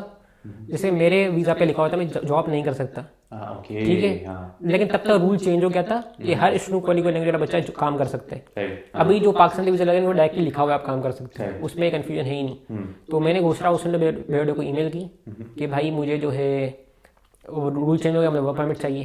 तो बाय द वे घोषणा उसने बेडो में लास्ट नेम के बेसिस पे आपको वीज़ा ऑफिसर अपॉइंट होते हैं। तो जैसे कि फॉर सपोज ए से लेके जी तक का लास्ट नेम है, उन्हें एक visa officer count number 1 for suppose, G से एच तक एक को, एस से जेड को 3, एक फॉर एग्जांपल। तो जब मैंने ईमेल की तो मुझे 1 महीने बाद उन्होंने वर्क परमिट दे दिया, ठीक है। अब जैसे मेरे एक दोस्त में रूममेट ने उसे ईमेल की, उसे अगले दिन ही मिल गया, अगले दिन मिल तो गया। डिपेंड करता है आपके ऑफिसर, लेकिन मिल जाता है, मिल जाता है। अभी तो बच्चे न्यू आ रहे हैं उनको तो वीज़ा पे लिखा हुआ है कि आप कर सकते हो, वीजा पे ही लिखा वो तो अब कन्फ्यूजन रहा ही नहीं है। हाँ, ज़्यादा बात जॉब ढूंढने के बाद तो डिपेंड करता है आपके सिटी में हो, वो डिपेंड करता है कि आपके सिटी, बड़ी सिटी में इजीली मिल जाती है, छोटी सिटी में और इसकी मैटर करती है। बहुत सारे बच्चे बड़ी सिटी में भी नहीं ले पाते हैं, जर्मन बहुत इंपॉर्टेंट है, जर्मन बहुत इंपॉर्टेंट। बहुत सारे मास्टर्स के बच्चे जर्मन 0 सीख के आते हैं, फिर आप आके रो रहे होते हैं जॉब ही नहीं। बिल्कुल, मैं इसी वजह से जो लोग मुझसे पूछते हैं कि भाई कि वहाँ पे जॉब सिनेरियो कैसा है, तो मैं उनको ये नहीं कह सकता कि बहुत अच्छा है या बहुत बुरा है। ये डिपेंड करता है आपकी लैंग्वेज स्किल्स पे, आपकी डिपेंड करता है आप कितनी मेहनत करते हो जॉब ढूंढने में। तो ये सारे फैक्टर्स डिपेंड करते हैं एक जॉब ढूंढने के लिए। बहुत फैक्टर्स होते हैं, आपकी स्किल्स क्या है, कॉन्फिडेंस क्या, बात करने का, बिल्कुल, कौन सी सिटी में है, ये भी बहुत मैटर करता है। बहुत सारी चीजें डिपेंड करती हैं। अच्छा चलो, ये तो हो गया वो बच्चा जो यहाँ पे आ गया है, सही है। अब जब बच्चा यहाँ आ जाता है, कभी कभार ऐसा भी होता है कि कुछ बच्चे यहाँ पे आ जाते हैं, लेकिन उनको फिर भी इतना क्लैरिटी होती नहीं है कि ये ऑफनामा होता क्या है और ये एफएसपी क्या है और ये स्टूडेंट लीग क्या क्या सिस्टम है। तो तुम्हें क्या लगता है, मतलब तुम्हारे लिहाज से ये ऑफनामा की तैयारी कैसे करी तुमने, क्योंकि तुमने भी ऑफनामा दिए और कितने ऑफनामा दिए थे कि फिर तुम्हारा सिटाओ में एडमिशन होगा। हाँ, ज़्यादा बात रही बच्चे कन्फ्यूज हैं, उसकी एक ही रीज़न है, वो लेजी हैं। मैं और वो कंसल्टेंट में डिपेंडेंट है कि भाई कंसल्टेंट करेंगे हम तो यूं करके बैठे रहेंगे। इवन मैं कुछ बच्चों को ऐसे भी जानता हूँ, मैं जो लोग मुझसे पूछते हैं सवालात, मेरा बहुत सवालात आते हैं, तो मैं उनसे ये कहता हूँ कि अगर आप मुझे पूरा लिख के भेज दो अपने क्वेश्चंस, काफी बच्चे ऐसे करते भी हैं जिनको मैंने कहा हुआ है कि पूरा क्वेश्चन अपने लिख के भेज दो, मुझे जैसे ही टाइम मिलता है मैं फौरन फिर वो क्वेश्चन पढ़ता हूँ और जवाब देता हूँ। अब मेरे पास मैसेजेस क्या हो रहे थे, हाय सलाम। अब मेरे पास इतना टाइम नहीं होता, क्योंकि तुम्हें पता है स्टूडेंट को नहीं होता है कि हर किसी को वालेकुम अस्सलाम या वापसी हाय लिखूं। तो अगर आप मुझे वो एक बना के दे दे तो मैं बिल्कुल नहीं। हाँ, बच्चे सिंपली लेजी है। मैं बताऊंगा, जब मैं पाकिस्तान में था मैंने लोगों की सीवी ही बनाई हुई है। अच्छा, लोग इतने क्या कहूँ मैं, मतलब कुछ लोगों को सीवी बनाना नहीं, अब जैसे सीवी बनानी नहीं आती वो जर्मनी आए क्या कर लेगा। सही बात है। मतलब मैं को 3-4 लोग कहते थे यार आप बना दो, हम आपको, मैंने भाई मैं पाकिस्तान में फ्री हो, ठीक है बना लेते हैं यार, मेरा क्या जा रहा है। अब जर्मनी में तो टाइम नहीं होता कि किसी सीवी पाकिस्तान में बैठ के बहुत सारे लोगों को ट्यूब क्लाउस में बहुत सारी न्यूज़ अप्लाई करके वो टाइम होता है, मैं कहता ठीक है आपको प्रोसेस समझ नहीं आ रहा, लेकिन वो लेजी है। अगर मैंने खुद सीखा, मैंने किसी ने मुझे गाइड नहीं किया भाई आप ऐसे करो वैसे करो, वेबसाइट खोल के बैठे रहो, एप्लीकेशन पे ढूंढते रहो, मैंने ये समझ नहीं आया ईमेल कर दो। जर्मन यूनिवर्सिटी आप हमेशा रिप्लाई करती है, ऐसा नहीं कि ईमेल की रिप्लाई नहीं किया पाकिस्तान की तरह, तो कन्फ्यूजन क्लियर हो जाते हैं। मोस्टली बच्चे लेजी हैं। अब जैसे कि मैंने अपना प्रोजेक्ट खुद किया तो मैंने बहुत डीप में गया कि भाई इसमें कुछ होता गया, उसमें होता क्या। जैसे सिंपल एक्सप्लेनेशन करूँ, जैसे पाकिस्तान में हर यूनिवर्सिटी अपना एंट्रेंस एग्जाम लेती है जो बहुत नॉर्मल है। जैसे ही जर्मनी का स्टूडेंट कॉलेज में ये होता है कि आप एंट्रेंस आपको देना पड़ते हैं। अब मसला ये बैचलर्स मास्टर्स में ये यूजुअली नहीं होता भी कहीं पे, लेकिन जर्मनी में बैचलर्स मास्टर्स में बहुत ज़्यादा सीटें होती हैं, ठीक है। अब स्टूडेंट कॉलेज में तो सीटें होती नहीं है। सही बात है। और वैसी लिमिटेड यूनिवर्सिटीज हैं जो ऑफर कर रही हैं स्टूडेंट के लिए। सही है। हार्डली 30 के करीब यूनिवर्सिटी है और 25 से 30 सीटें होती हैं। अब टेस्ट देने वाले 500 हैं, 25 सीटें हैं, तो वो टेस्ट तो रखेंगे, ऑब्वियसली बात है, उन्हें सबसे बेस्ट बच्चे चाहिए। और बाकी 2 प्राइवेट भी हैं, कोई करना चाहे तो वो स्किप भी कर सकते हैं, क्योंकि प्राइवेट को फीस है। टूडियास और पेडरबोन जो ऑफिशियली रिकॉग्नाइज्ड हैं, बाकी रान हाले लाइप्जिग हाले भी हैं, लेकिन वो थोड़ा कंट्रोवर्शियल कि एक्सेप्ट होगा नहीं होगा सर्टिफिकेट। इन पेडरबोन और टूडियास वेरीफाइड है। तो अगेन ऑफ नामा सिंपल एंट्रेंस एग्जाम होते हैं। अगर 500 बच्चे बैठ रहे हैं तो 30 सीट्स हैं। तो ये ऑफ नामा प्रूफिंग में ज्यादातर कौन से सब्जेक्ट आ रहे होते हैं? क्योंकि काफी बच्चे मुझसे ये भी पूछते हैं कि ये एम कोर्स, टी कोर्स ये क्या है, और अगर हम मेडिकल के हैं या इंजीनियरिंग के हैं या फिर बिजनेस के हैं तो उससे फिर हमारे सब्जेक्ट्स ऑफनॉमा के कैसे डिफरेंट होते हैं? हाँ, इसमें ये बात है, उन्होंने कोर्सेज में डिवाइड किया हुआ है। जैसे एम कोर्स, जितनी मेडिकल की फील्ड से वो एम कोर्स मतलब मेडिकल एम कोर्स में आती है, ठीक है। जितनी भी टी मतलब टेक्निक कोर्स के लिए, टेक्निकल कोर्स के लिए, जैसे इंजीनियरिंग हो गया, आईटी हो गया, ये सब टी कोर्स के अंदर आते हैं। डब्ल्यू कोर्स होता है जो भी इकोनॉमिक्स से रिलेटेड फील्ड्स होगी उनके लिए, और बाकी एस कोर्स और जी कोर्स भी होते हैं जो साइकोलॉजी पढ़ना चाहें, फिलोसफी पढ़ना चाहें, लैंग्वेज में पढ़ना चाहें। इसमें एक दो एक्सेप्शंस भी हैं, जैसे कि बायोटेक्नोलॉजी सुनने में लगेगा एम कोर्स में आता है, नहीं ओटी कोर्स में, ओटी कोर्स में आता है क्योंकि टेक्नोलॉजी है। तो लेकिन इसमें ये बात भी है, अगर आप कुछ यूनिवर्सिटीज अलाउ करती हैं कि अगर आप एम कोर्स करें या टी कोर्स करें, आप बायोटेक्नोलॉजी में आ सकते हो, कुछ अलाउ करते हैं, वो मेक सेंस। केमिस्ट्री भी टी कोर्स में आता है, इंटरेस्टिंगली केमिस्ट्री एम कोर्स में नहीं आता, तो ये बात भी है। मेडिसिन इंफॉर्मेटिक दोनों में आता है, बिल्कुल, जो मैंने पढ़ना है। हाँ, तो वो दोनों में आता है, भले टी कर लें वे कर लें, हम दोनों से आगे परस्यू कर सकते हैं। तो वो उसके बेसिस पे, अगर किसी को एम कोर्स मेडिकल में जाना है तो उसे एम कोर्स ही करना है, वो टी कोर्स करके बहुत डिफिकल्ट है कि वो MBBS मिल जाए, वो इम्पॉसिबल है। अगर किसी को IT पढ़ना है, कंप्यूटर साइंस, इंजीनियरिंग की कोई फील्ड करनी है, मैथमेटिक्स करना है, तो उसके लिए टी कोर्स है जो हम कर रहे हैं। तो ये तो क्लैरिफिकेशन हो गई कि जिस बच्चे को जौन सी फील्ड सेलेक्ट करनी है वो उस लिहाज से देख सकता है कि उसको टी कोर्स, एम कोर्स या एस कोर्स या जी कोर्स जिसमें भी जाना है वो उस लिहाज से देख सकता है। लेकिन टी कोर्स का जो बच्चा है और एम कोर्स का बच्चा है, जब वो ऑफनामा देने जाएगा तो उसका ऑफनामा टी कोर्स से कैसे डिफरेंट होगा, या फिर डिफरेंट होगा भी या फिर सेम आता है? ये इंटरेस्टिंग क्वेश्चन है, ये डिपेंड करता है यूनिवर्सिटी पे। यूजुअली जो एम कोर्स वाले स्टूडेंट्स होते हैं वो टॉप यूनिवर्सिटीज हैं, वो छोटी यूनिवर्सिटीज है ही नहीं। एम कोर्स मतलब TU बर्लिन हो गया, ठीक है। अच्छा, एम कोर्स ऑफर ही स्पेसिफिक कर रही है जो बहुत बड़ी यूनिवर्सिटी है। टी कोर्स और डब्ल्यू कोर्स ऑलमोस्ट हर स्टूडेंट को लिए ऑफर करते हैं, तो बिल्कुल बेसिक है। एम कोर्स बड़ी बड़ी यूनिवर्सिटीज ऑफर करती हैं, हाइडेलबर्ग हो गया, हैमर हो गया, म्यूनिक, बड़ी सिटीज, अब कंपटीशन भी ज्यादा होते हैं। अब इसमें एक बड़ी इंटरेस्टिंग बात ये है कि मेडिकल में जर्मन तो मस्ट है। अब आप TW दें, कुछ भी दें, जर्मन का टेस्ट तो मस्त होता है। मिड्स से ल्यूके, जो ल्यूकन टेस्ट होता है वो सबसे इंपॉर्टेंट होता है इसमें, ठीक है। इसकी एक तो ये हो गया। दूसरी बात, किसी किसी यूनिवर्सिटीज में जो है एम कोर्स वालों का मेडिकल टेस्ट भी होता है, मतलब जनरल नॉलेज MBBS क्वेश्चन से रिलेटेड, कहीं नहीं भी होता, कहीं कहीं उनका मैथ भी होता है। बहुत सारे मेडिकल के बच्चे मैथ तो मैंने पढ़ी नहीं है, लेकिन अब वो रूल है तो है, अब मैंने तो नहीं बनाया ना आपने बनाया, हमारे बस में इन्फ्लुएंस नहीं है। तो कुछ यूनिवर्सिटी में क्या होता है, वो मेडिकल जर्मन के साथ वो मैथ का टेस्ट भी लेते हैं। अब जैसे कि गोएथे यूनिवर्सिटी फ्रैंकफर्ट है, आप किसी भी कोर्स के हो वो सिर्फ जर्मन का टेस्ट लेते हैं। फिलिप्स यूनिवर्सिटी मार्बर्ग है, सिर्फ जर्मन का टेस्ट लेते हैं। तो आप उन यूनिवर्सिटी टारगेट कर सकते हैं, इसकी मैथ कमजोर है, ठीक है। अब टी कोर्स में यूजुअली जर्मन और मैथ होता है, यूजुअली जर्मन और मैथ होता है। कॉन्स्टेंस एक्सेप्शन है, वो फिजिक्स भी लेते हैं, ठीक है। और एक और भी है, और हाले भी लेता है, हाले भी लेता है। तो कुछ एक्सेप्शन है, लेकिन यूजुअली जर्मन और मैथ ही होती है। गोएथे हो गया, फिलिप्स यूनिवर्सिटी मार्बर्ग हो गया, only German, no math no physics, कुछ भी नहीं, और सिर्फ ल्यूकन टेस्ट, इंटरेस्टिंगली, ठीक है।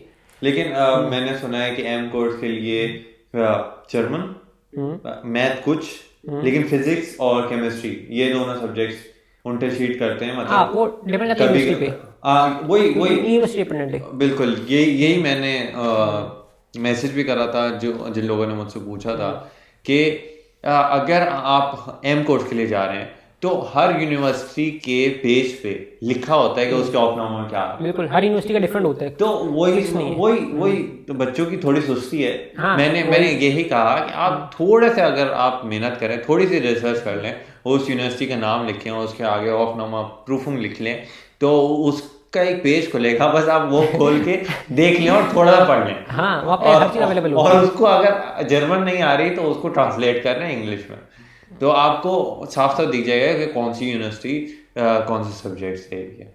तो ये हो गया जो मेडिसिन के लिए जा रहे हैं, एम कोर्स के लिए वो हो गया। टी कोर्स के अंदर कौन कौन से सब्जेक्ट्स होते हैं ज्यादातर? टी कोर्स अगर आप एग्जाम की बात कर रहे हो तो फिर जर्मन और मैथ ही होते हैं। अगेन फिजिक्स एक्सेप्शन है, कॉन्स्टेंस हाले लेता है, गोएथे और फिलिप्स नहीं मार्बर्ग सिर्फ जर्मन का लेते हैं। अगेन कोई भी यूनिवर्सिटी हो, सबका इन्फॉर्मेशन भी, सैंपल एग्जाम भी हर वेबसाइट पे अवेलेबल है। सिंपल सर्च करना है गोएथे यूनिवर्सिटी फ्रैंकफर्ट ऑफनर परफॉर्म सैंपल एग्जाम, पहली वेबसाइट आएगी, लिंक खोलनी है, एक चीज होती है डाउनलोड, उसे कहते हैं डाउनलोड, उस पे माउस लेके जाना है और उसको क्लिक कर लेना है। आप परेशान नहीं होएगा कि वो चला कहाँ गया, वो आपके कंप्यूटर में डाउनलोड हो गया। अब मोबाइल में पॉसिबल है, ऐसे नहीं बोल कंप्यूटर में ही बात। सही बात है। कुछ लोगों का ये भी डाउट होगा कि भाई मेरे पास तो लैपटॉप है नहीं, तो मैं कैसे करूँ, तो ये सही।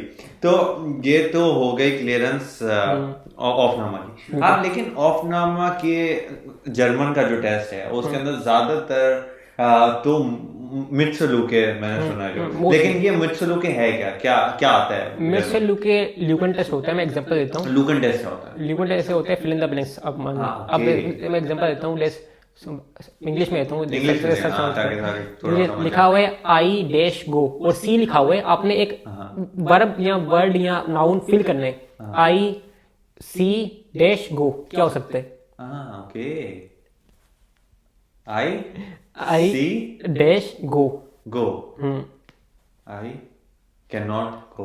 हाँ, can not go, can go, मतलब कुछ भी हो सकता है। कुछ भी हो सकता है, लेकिन आपने बेस्ट पॉसिबल वे सोच, वो सिर्फ एक सिंपल सेंटेंस प्रॉपर स्टोरी के लिए आर्टिकल उठा के दे दिया आपको। तो ये जिसके अच्छा, तो इसका मतलब कि पूरा जो एक आर्टिकल आपको दिया गया होगा और उसके अंदर जगह जगह वर्ड के बीच में छोटी छोटी, हाँ, वो कुछ भी हो सकता दे है। देंगे। वो नाउन हो सकता है, वो आर्टिकल हो सकता है, वो एडजेक्टिव हो सकता है। और उसके लिए प्रैक्टिस के लिए एक तो सी टाइप टेस्ट बुक है ब्लू कलर की जो मैंने आपको दी थी, वो आप डिस्क्रिप्शन में आप बिल्कुल डाल दीजिएगा।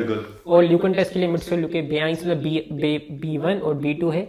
वो तो for suppose I dash Sakib, तो आई एम साकिब, इसमें तो कोई और पॉसिबिलिटी है ही नहीं। तो अगर ए लिखा हो तो हमें पता है आई एम। मैं इंग्लिश में एग्जांपल दे रहा हूँ, जर्मन में ऑब्वियसली ज़्यादा डिफिकल्ट होता है क्योंकि उसमें एडजेक्टिव आ गए, एडवर्ब्स आ गए, बहुत सारी कॉम्प्लेक्स चीज़ आ गई। लेकिन क्या लगता है कौन से लेवल जर्मन का चाहिए होता है कि जिससे ये इजीली क्लियर हो जाए?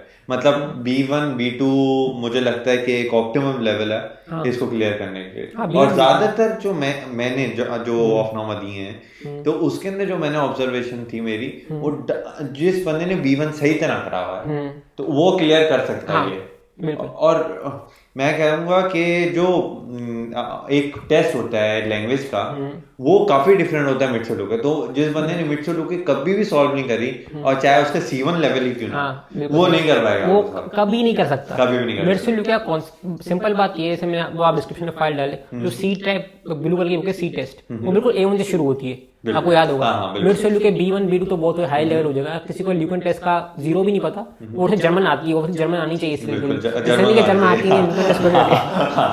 तो सी टाइप टेस्ट की बुक खोलेंगे, उसमें A1 से लेकर C1 तक लेवल है ब्लू कलर की बुक। तो A1 से बिल्कुल शुरू करें, बिल्कुल बहुत बेसिक होता है कि इश अर्बाइटे का डैश लगा होगा, वो फिल करना होगा, या वीर अर्बाइटे लिखा होगा एन डालना होगा, बहुत बेसिक। तो वो A1 से शुरू करें, कॉन्सेप्ट आपका बन जाएगा, तो आपका एक इंट्यूशन बन जाएगा, क्या आप यहाँ आ जाओगे। हाँ, जब सॉल्व करोगे अंदर से एक आवाज आएगी, ये फिर वही होता है, वो इंट्यूशन हमारी स्ट्रॉन्ग होती है, वो स्ट्रॉन्ग होती जाती है। तो फिर जो है इतना अच्छा हो जाए तो फिर बेआइंस पे आ जाए, मित्सुलुके फिर बेसवाई पे आ जाए।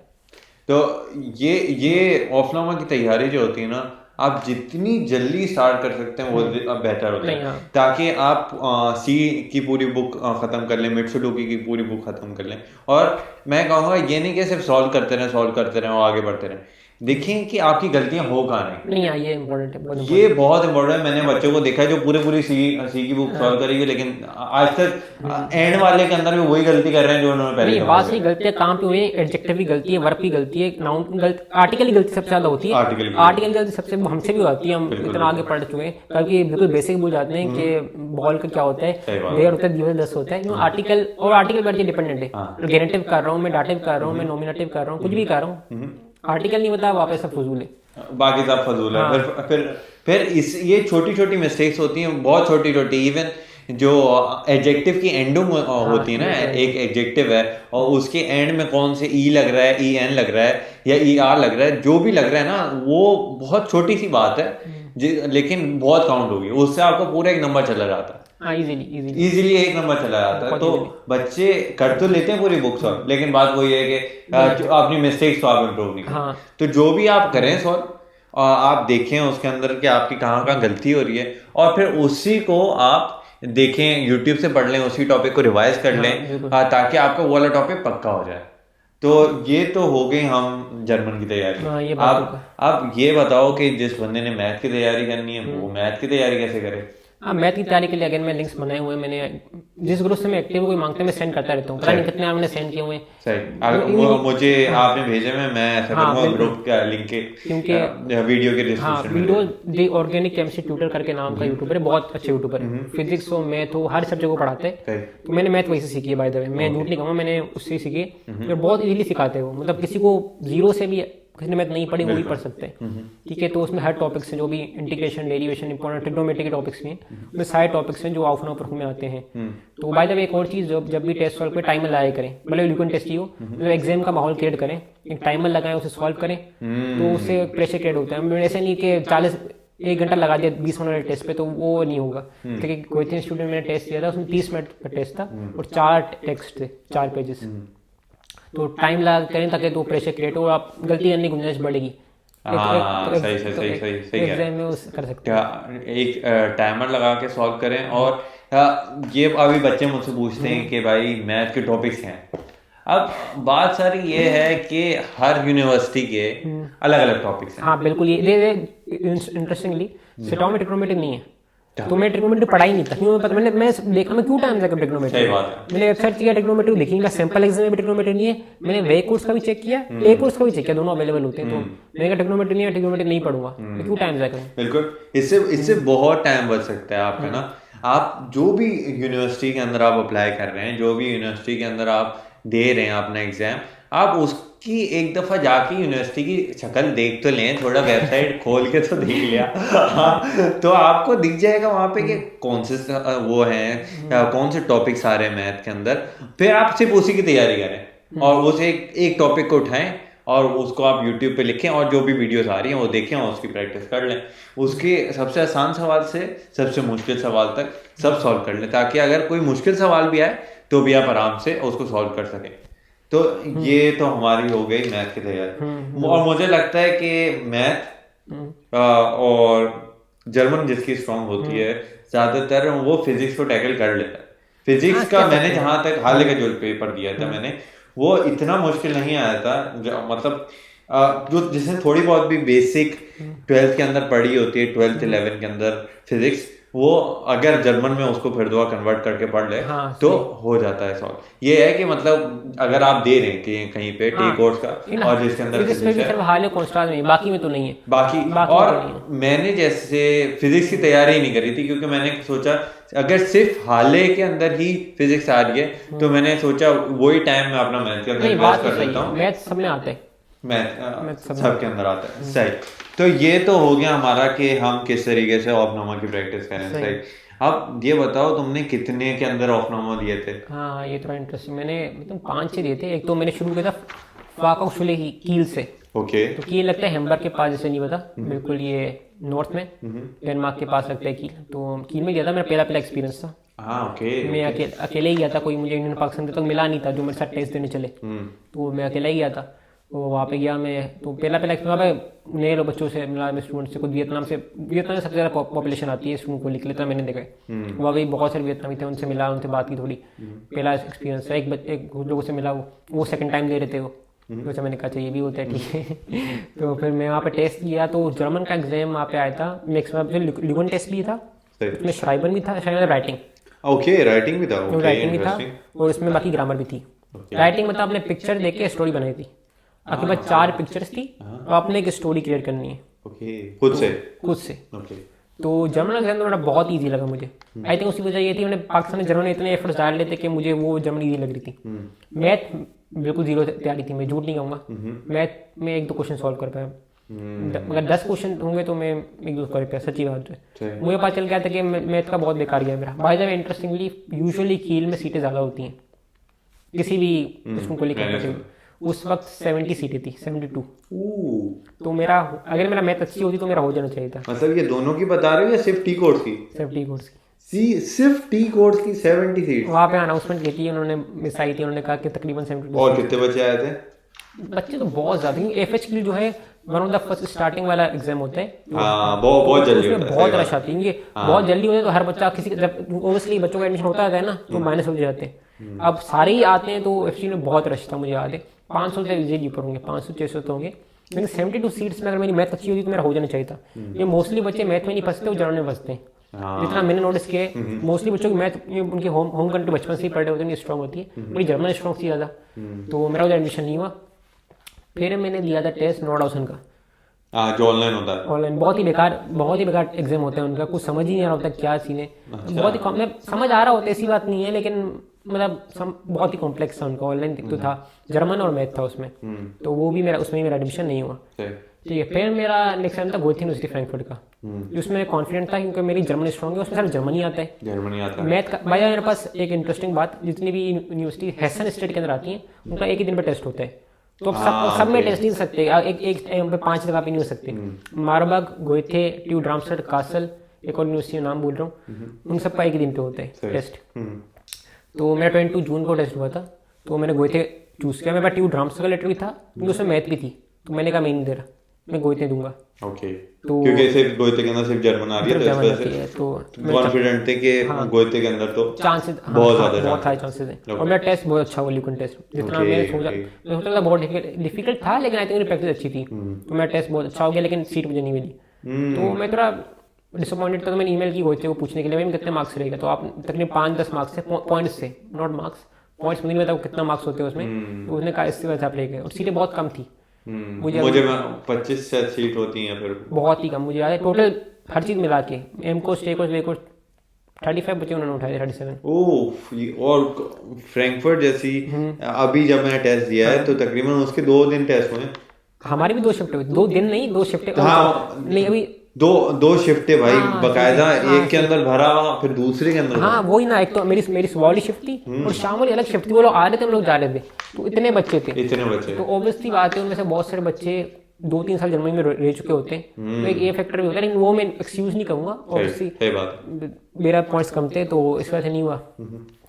तो अब बात आ गई थी, बहुत टेंस हो गई थी, अब इतना मुझे समझ गया था कि यार मेरी मैथ की वजह से मैं रो रहा हूँ, जर्मन तो मैं हर एग्जाम में अच्छी कर रहा था, जहाँ पे भी कर रहा था, तो मेरे पास 3 ऑप्शन थे, कोबर्ग, सिटाओ और फिर ट्यू लाइप्जिग। ओके, ये 3 ऑप्शन बचे यही 3 गए थे मेरे पास। तो मैंने कोबर्ग में दिया टेस्ट, कोबर्ग में जर्मन टेस्ट काफ़ी डिफिकल्ट आया था, लेकिन मेरे लिए काफ़ी आसान था, क्योंकि मैंने दूसरे सब कह रहे जर्मन में मैं तो बहुत बुरा गया, मैंने कहा मेरा तो बहुत अच्छा हुआ है, उसमें नॉमिनलाइजेशन और वर्बालाइजेशन आया था, उसमें मैं थोड़ा अच्छा था। क्या बात है। जो अभी हम स्टूडेंट को नहीं पढ़ रहे उसके इतना लेवल का नहीं था, जैसे हल्का और नीचे लेवल का था, लेकिन मेरी उसमें अच्छी थी, क्योंकि मैंने B2 पढ़ा हुआ था पाकिस्तान से, उसमें हमने सीखा ही ये था, मुझे याद है काफ़ी हफ्ते बैठ गया हमने ये सीखा था, मैं सोचता क्या यूज़ होगा इसका, फिर पता चला क्या यूज़ है, तो नॉमिनलाइजेशन वर्बालाइजेशन उसमें आया, तो वो मैंने बड़ा अच्छे से कर लिया। मैथ में आगे फंस गया, मैथ क्या क्वेश्चन में मैं बिल्कुल फंस गया, मुझसे नहीं हुआ सॉल्व, और उसमें भी ऑब्वियसली में एडमिशन नहीं हुआ। तो जब ये कंडीशन बनी, मैंने रियलाइज कर लिया कि साके अब मेरे पास 1 महीने तक सिटाओगे टेस्ट में, अब मैंने कहा मैं जर्मन नहीं पढ़ूंगा बिल्कुल ही, मैंने जर्मन पढ़ना छोड़ दी। मैंने कहा 1 महीने मैथ पे लाऊंगा, मैंने पूरा टाइम मैथ पढ़ता था, मैथ और उस टाइम जब मेरा था पब्लिक में मेरा डिफिकल्ट लग रहा था, तो मैंने बैकअप बनाया टूडियास, जो ट्यू ड्रेस में प्राइवेट स्कूल को लेके, जिसकी ऑलमोस्ट 3,000-3,500 पर सेमेस्टर फीस है, पर सेमेस्टर 3,500 फीस है। तो फिर हम लोग ड्रेस में गए भी थे, टूडियास देखने विजिट किया था, हमने पूछा भी था क्या फीस है, क्या स्ट्रक्चर है, तो क्योंकि बैकअप होना चाहिए, तो मेरा थोड़ा ये डर था मेरा। तो फिर मैंने 1 महीने सिर्फ उसमें मैथ पढ़ी, सिर्फ मैथ पढ़ी, और 1 हफ्ता पहले मैं जर्मन हल्की सी पढ़ ली, मैंने कहा जर्मन कर लूंगा। तो सिटाओ का exam by the way I think जितने ही मैंने एग्जाम दिए हैं, सबसे ज्यादा कंटेंट आप कह लें, टाइप्स ऑफ क्वेश्चन कह लें, वो सिटाओ में थे। बहुत अच्छी बात करी। ये एक चीज मैंने बाकी में देखा, अगर कोबर्ग में बहुत सिंपल था, एक तो MCQs थे 15-20 और एक था नॉमिनल, बस दैट्स इट। सिटाओ में हर चीज वो आपको एक्सपेरिमेंट, श्राइबन नहीं था, राइटिंग पार्ट नहीं था, उसके अलावा ग्रामर का हर टॉपिक जो था उसके थोड़ा क्वेश्चन आए, सिनोनियम थे, एंटोनियम थे, उन्होंने सब कुछ डाला, उन्होंने पूरी चार्ट प्लेट बनाई हुई थी। बिल्कुल sample exam same to same वैसा ही था, ऐसा नहीं कि सैंपल एग्जाम कुछ रियल एग्जाम कुछ और दे दिया। सैंपल एग्जाम मैंने पूरे सॉल्व किए, मैथ के भी, लॉगरिथम हो गया, ट्रिग्नोमेट्री तो था नहीं, जितने भी बाकी टॉपिक्स थे अर्थमेटिक के वो हमने सॉल्व किए, जर्मन में सॉल्व किए, तो मुझे कॉन्फिडेंट था हो जाएगा। तो इधर ही मैं अकेले ही आया था, कोई मेरे साथ नहीं आया था, तो मैं इधर आया, टेस्ट दिया, तो जो मैंने टेस्ट किया, टेस्ट में काफ़ी अच्छा हो गया। मैथ में 30 मिनट बहुत कम लगे मुझे, उनके क्वेश्चन ज़्यादा थे, मैंने सारे क्वेश्चन सॉल्व किए, एक क्वेश्चन छोड़ दिया मैंने, लॉगरिथम मुझे याद है, वो थोड़ा टाइम टेकिंग था, मैंने कहा आखिर में करूँगा, टाइम नहीं बचा मेरे पास, तो मैंने सारे क्वेश्चन सॉल्व किए, एक छोड़ दिया। तो मैं श्योर नहीं था इतना कि होगा नहीं होगा, पता नहीं, अनश्योरिटी थी।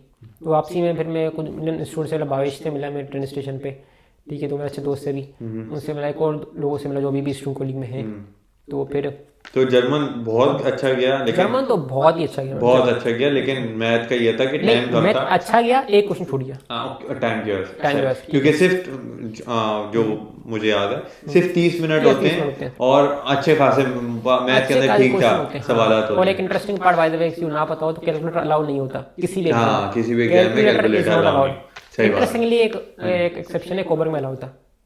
कोबर्ग में हाँ, कोबर्ग में अलाउ था, हाँ, मुझे सही याद बात, याद है, सही कोबर्ग में बात, लेके हाँ, आया था, कोबर्ग में। काम ही नहीं आया था, कोई क्वेश्चन ही सॉल्व करना नहीं आता मुझे।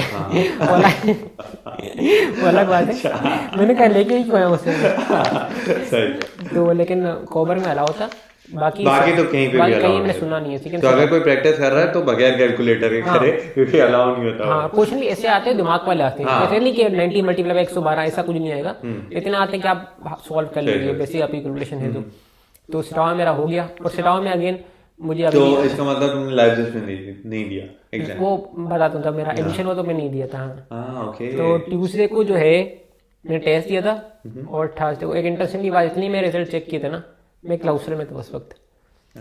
जब मैं सिटावा, तो मेरा दोस्त कामरान को पता ही होगा, मेरे रूममेट थे, तो हमारे दोस्त है एक जॉब है हिल्डेसाइन में, मैकडोनल्ड में, तो आगे चेक कर लो। तो मैं और कामरान उधर गए थे हिल्डेसाइन, तो वहाँ पे मैंने रिजल्ट चेक किया था अपना, तो वहाँ पे मेरा रिजल्ट आ गया, मेरा एडमिशन हो गया।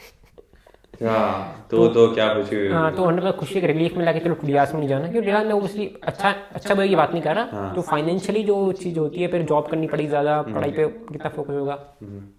तो सिटावा में मेरा एडमिशन हो गया, और मेरा एडमिशन रिजल्ट आया था, आई थिंक 28-29 रिजल्ट आया था, 3 सितंबर को मैं सिटावा मूव कर गया था। अच्छा, इतनी जल्दी? इतनी जल्दी, क्योंकि मैंने सोचा हुआ था कि एडमिशन होगा, मैं जल्दी भागूंगा। क्यों, आपने क्लाउसल आपको अच्छा नहीं लग रहा? नहीं, ऐसी बात नहीं। क्लाउसल बहुत ही सिटी है, बहुत ही प्यारी सिटी है, रिलैक्सिंग सिटी है, लेकिन बात ये थी कि मैंने कहा नई लाइफ स्टार्ट करते हैं, इससे बाहर निकलूं। और दूसरी बात ये भी थी कि आई थिंक मेरा रूम का कॉन्ट्रैक्ट भी खत्म होने वाला था, इतना मुझे याद है। तो मैंने कहा ये इधर भी कंटिन्यू करूँ, उधर ये पॉसिबल नहीं था फिर ना। तो मैंने कहा ठीक है, पे निकलते हैं यहाँ से। तो 29 को रिजल्ट आया, हमने उसी दिन ही स्टूडेंट वर्क में अप्लाई कर दिया। हर बॉम्ब जो है स्टूडेंट वर्क को हैंडल करते हैं, लोगों ने पर्सनली 2-3 ईमेल की कि मुझे स्टूडेंट पोस्ट मूव करने। तो वैसे मूविंग डेट्स थी 12, 14, 16 सितंबर, लेकिन उन्होंने कहा ठीक है मैं आपको दे दूंगा। लेकिन कोर्स कब से स्टार्ट हो रहा था? कोर्स 16 सितंबर से। अच्छा, 16 सितंबर, लेकिन तुम चाह रहे थे कि जल्दी आ जाओ, ताकि वो हो जाओ आराम से यहाँ पे रहना स्टार्ट कर दो। तो मैं जल्दी आ गया यहाँ पे, मैंने हर चीज़ मूव की। अभी आज मुझे दिन याद है, मैं आधी रात क्लाउसल से निकला था, वापस कभी भी क्लाउसल गया ही नहीं इंटरेस्टिंगली। वो पिछले साल के अगस्त में गया था, लाइक मैं भी नहीं गया उसके बाद से, जब से क्लाउसल। तो यही बात है। तो फिर मैं आधी रात को निकला था, प्लस सुबह को पहुंचा मैं, बिल्कुल मुझे थका दो बैग लेके फिर मैं आया। क्योंकि क्लाउसल से यहाँ का भी रास्ता बहुत दूर है, बहुत लंबा है। तुम रात को निकले तो फिर मतलब ताकि तुम सुबह तक यहाँ तक पहुंच। हाँ, मेरा यही प्लान था। तो सुबह में बेसिकली आई थिंक 8:30 में बेसिकली हर बॉम्ब का ऑफिस खुलता है, मैं 7:30 बजे पहुंच गया था। मैंने कहा अच्छा, ये बच्चा यही आ गया। मैंने कहा ये रूम मुझे चाहिए।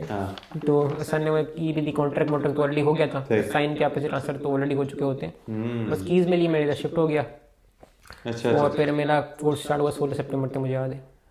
ओके। तो समझो तुम 2 को यहाँ सितंबर को मूव हो गए थे, और फिर 16 से स्टार्ट हुआ। बिल्कुल। तो इस ड्यूरेशन तुमने यहाँ पे सिटी वगैरह देखी, समझा? हाँ, मैंने देखा कि भाई क्या सिस्टम इधर का है। तो मैं रूम भी चेंज किया। रूम भी चेंज करा? मैंने पहले सिंगल रूम लिया होता, ये सामने 200 सीटों के बिल्कुल सामने, ये मैंने लिया होता, इनमें बहुत छोटा था। मैंने कहा ये तो जो मैं रूममेट है अभी जोहेर मोरक्को से जो है, तो उससे मेरी अच्छी दोस्ती थी, हम दोनों, वो भी क्लाउसल में रहता था बाय द वे। अच्छा, हाँ, हाँ, तो वहाँ पे मिले थे, तो हम दोनों का साथ में एडमिशन हो गया। तो वो उसके सामने रूम खाली था, मैं हर बॉम्ब को ईमेल किया मुझे शिफ्ट कर दें काइंडली, तो उन्होंने कहा ठीक है मैं कर देता हूँ। तो मैं उधर शिफ्ट हो गया।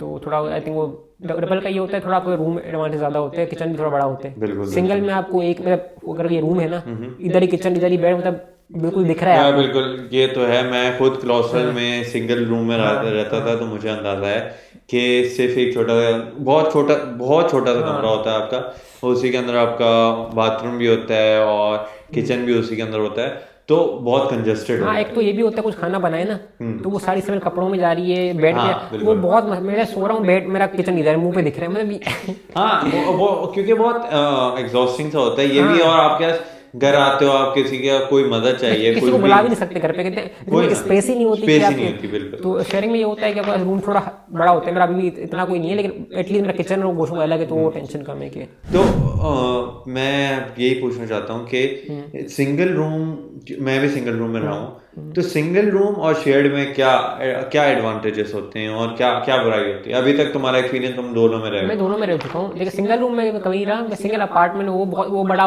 काइंड ऑफ हाँ, वो तो बहुत बड़ा इसमें मैं सिंगल रूम में 1 हफ्ते रुका था।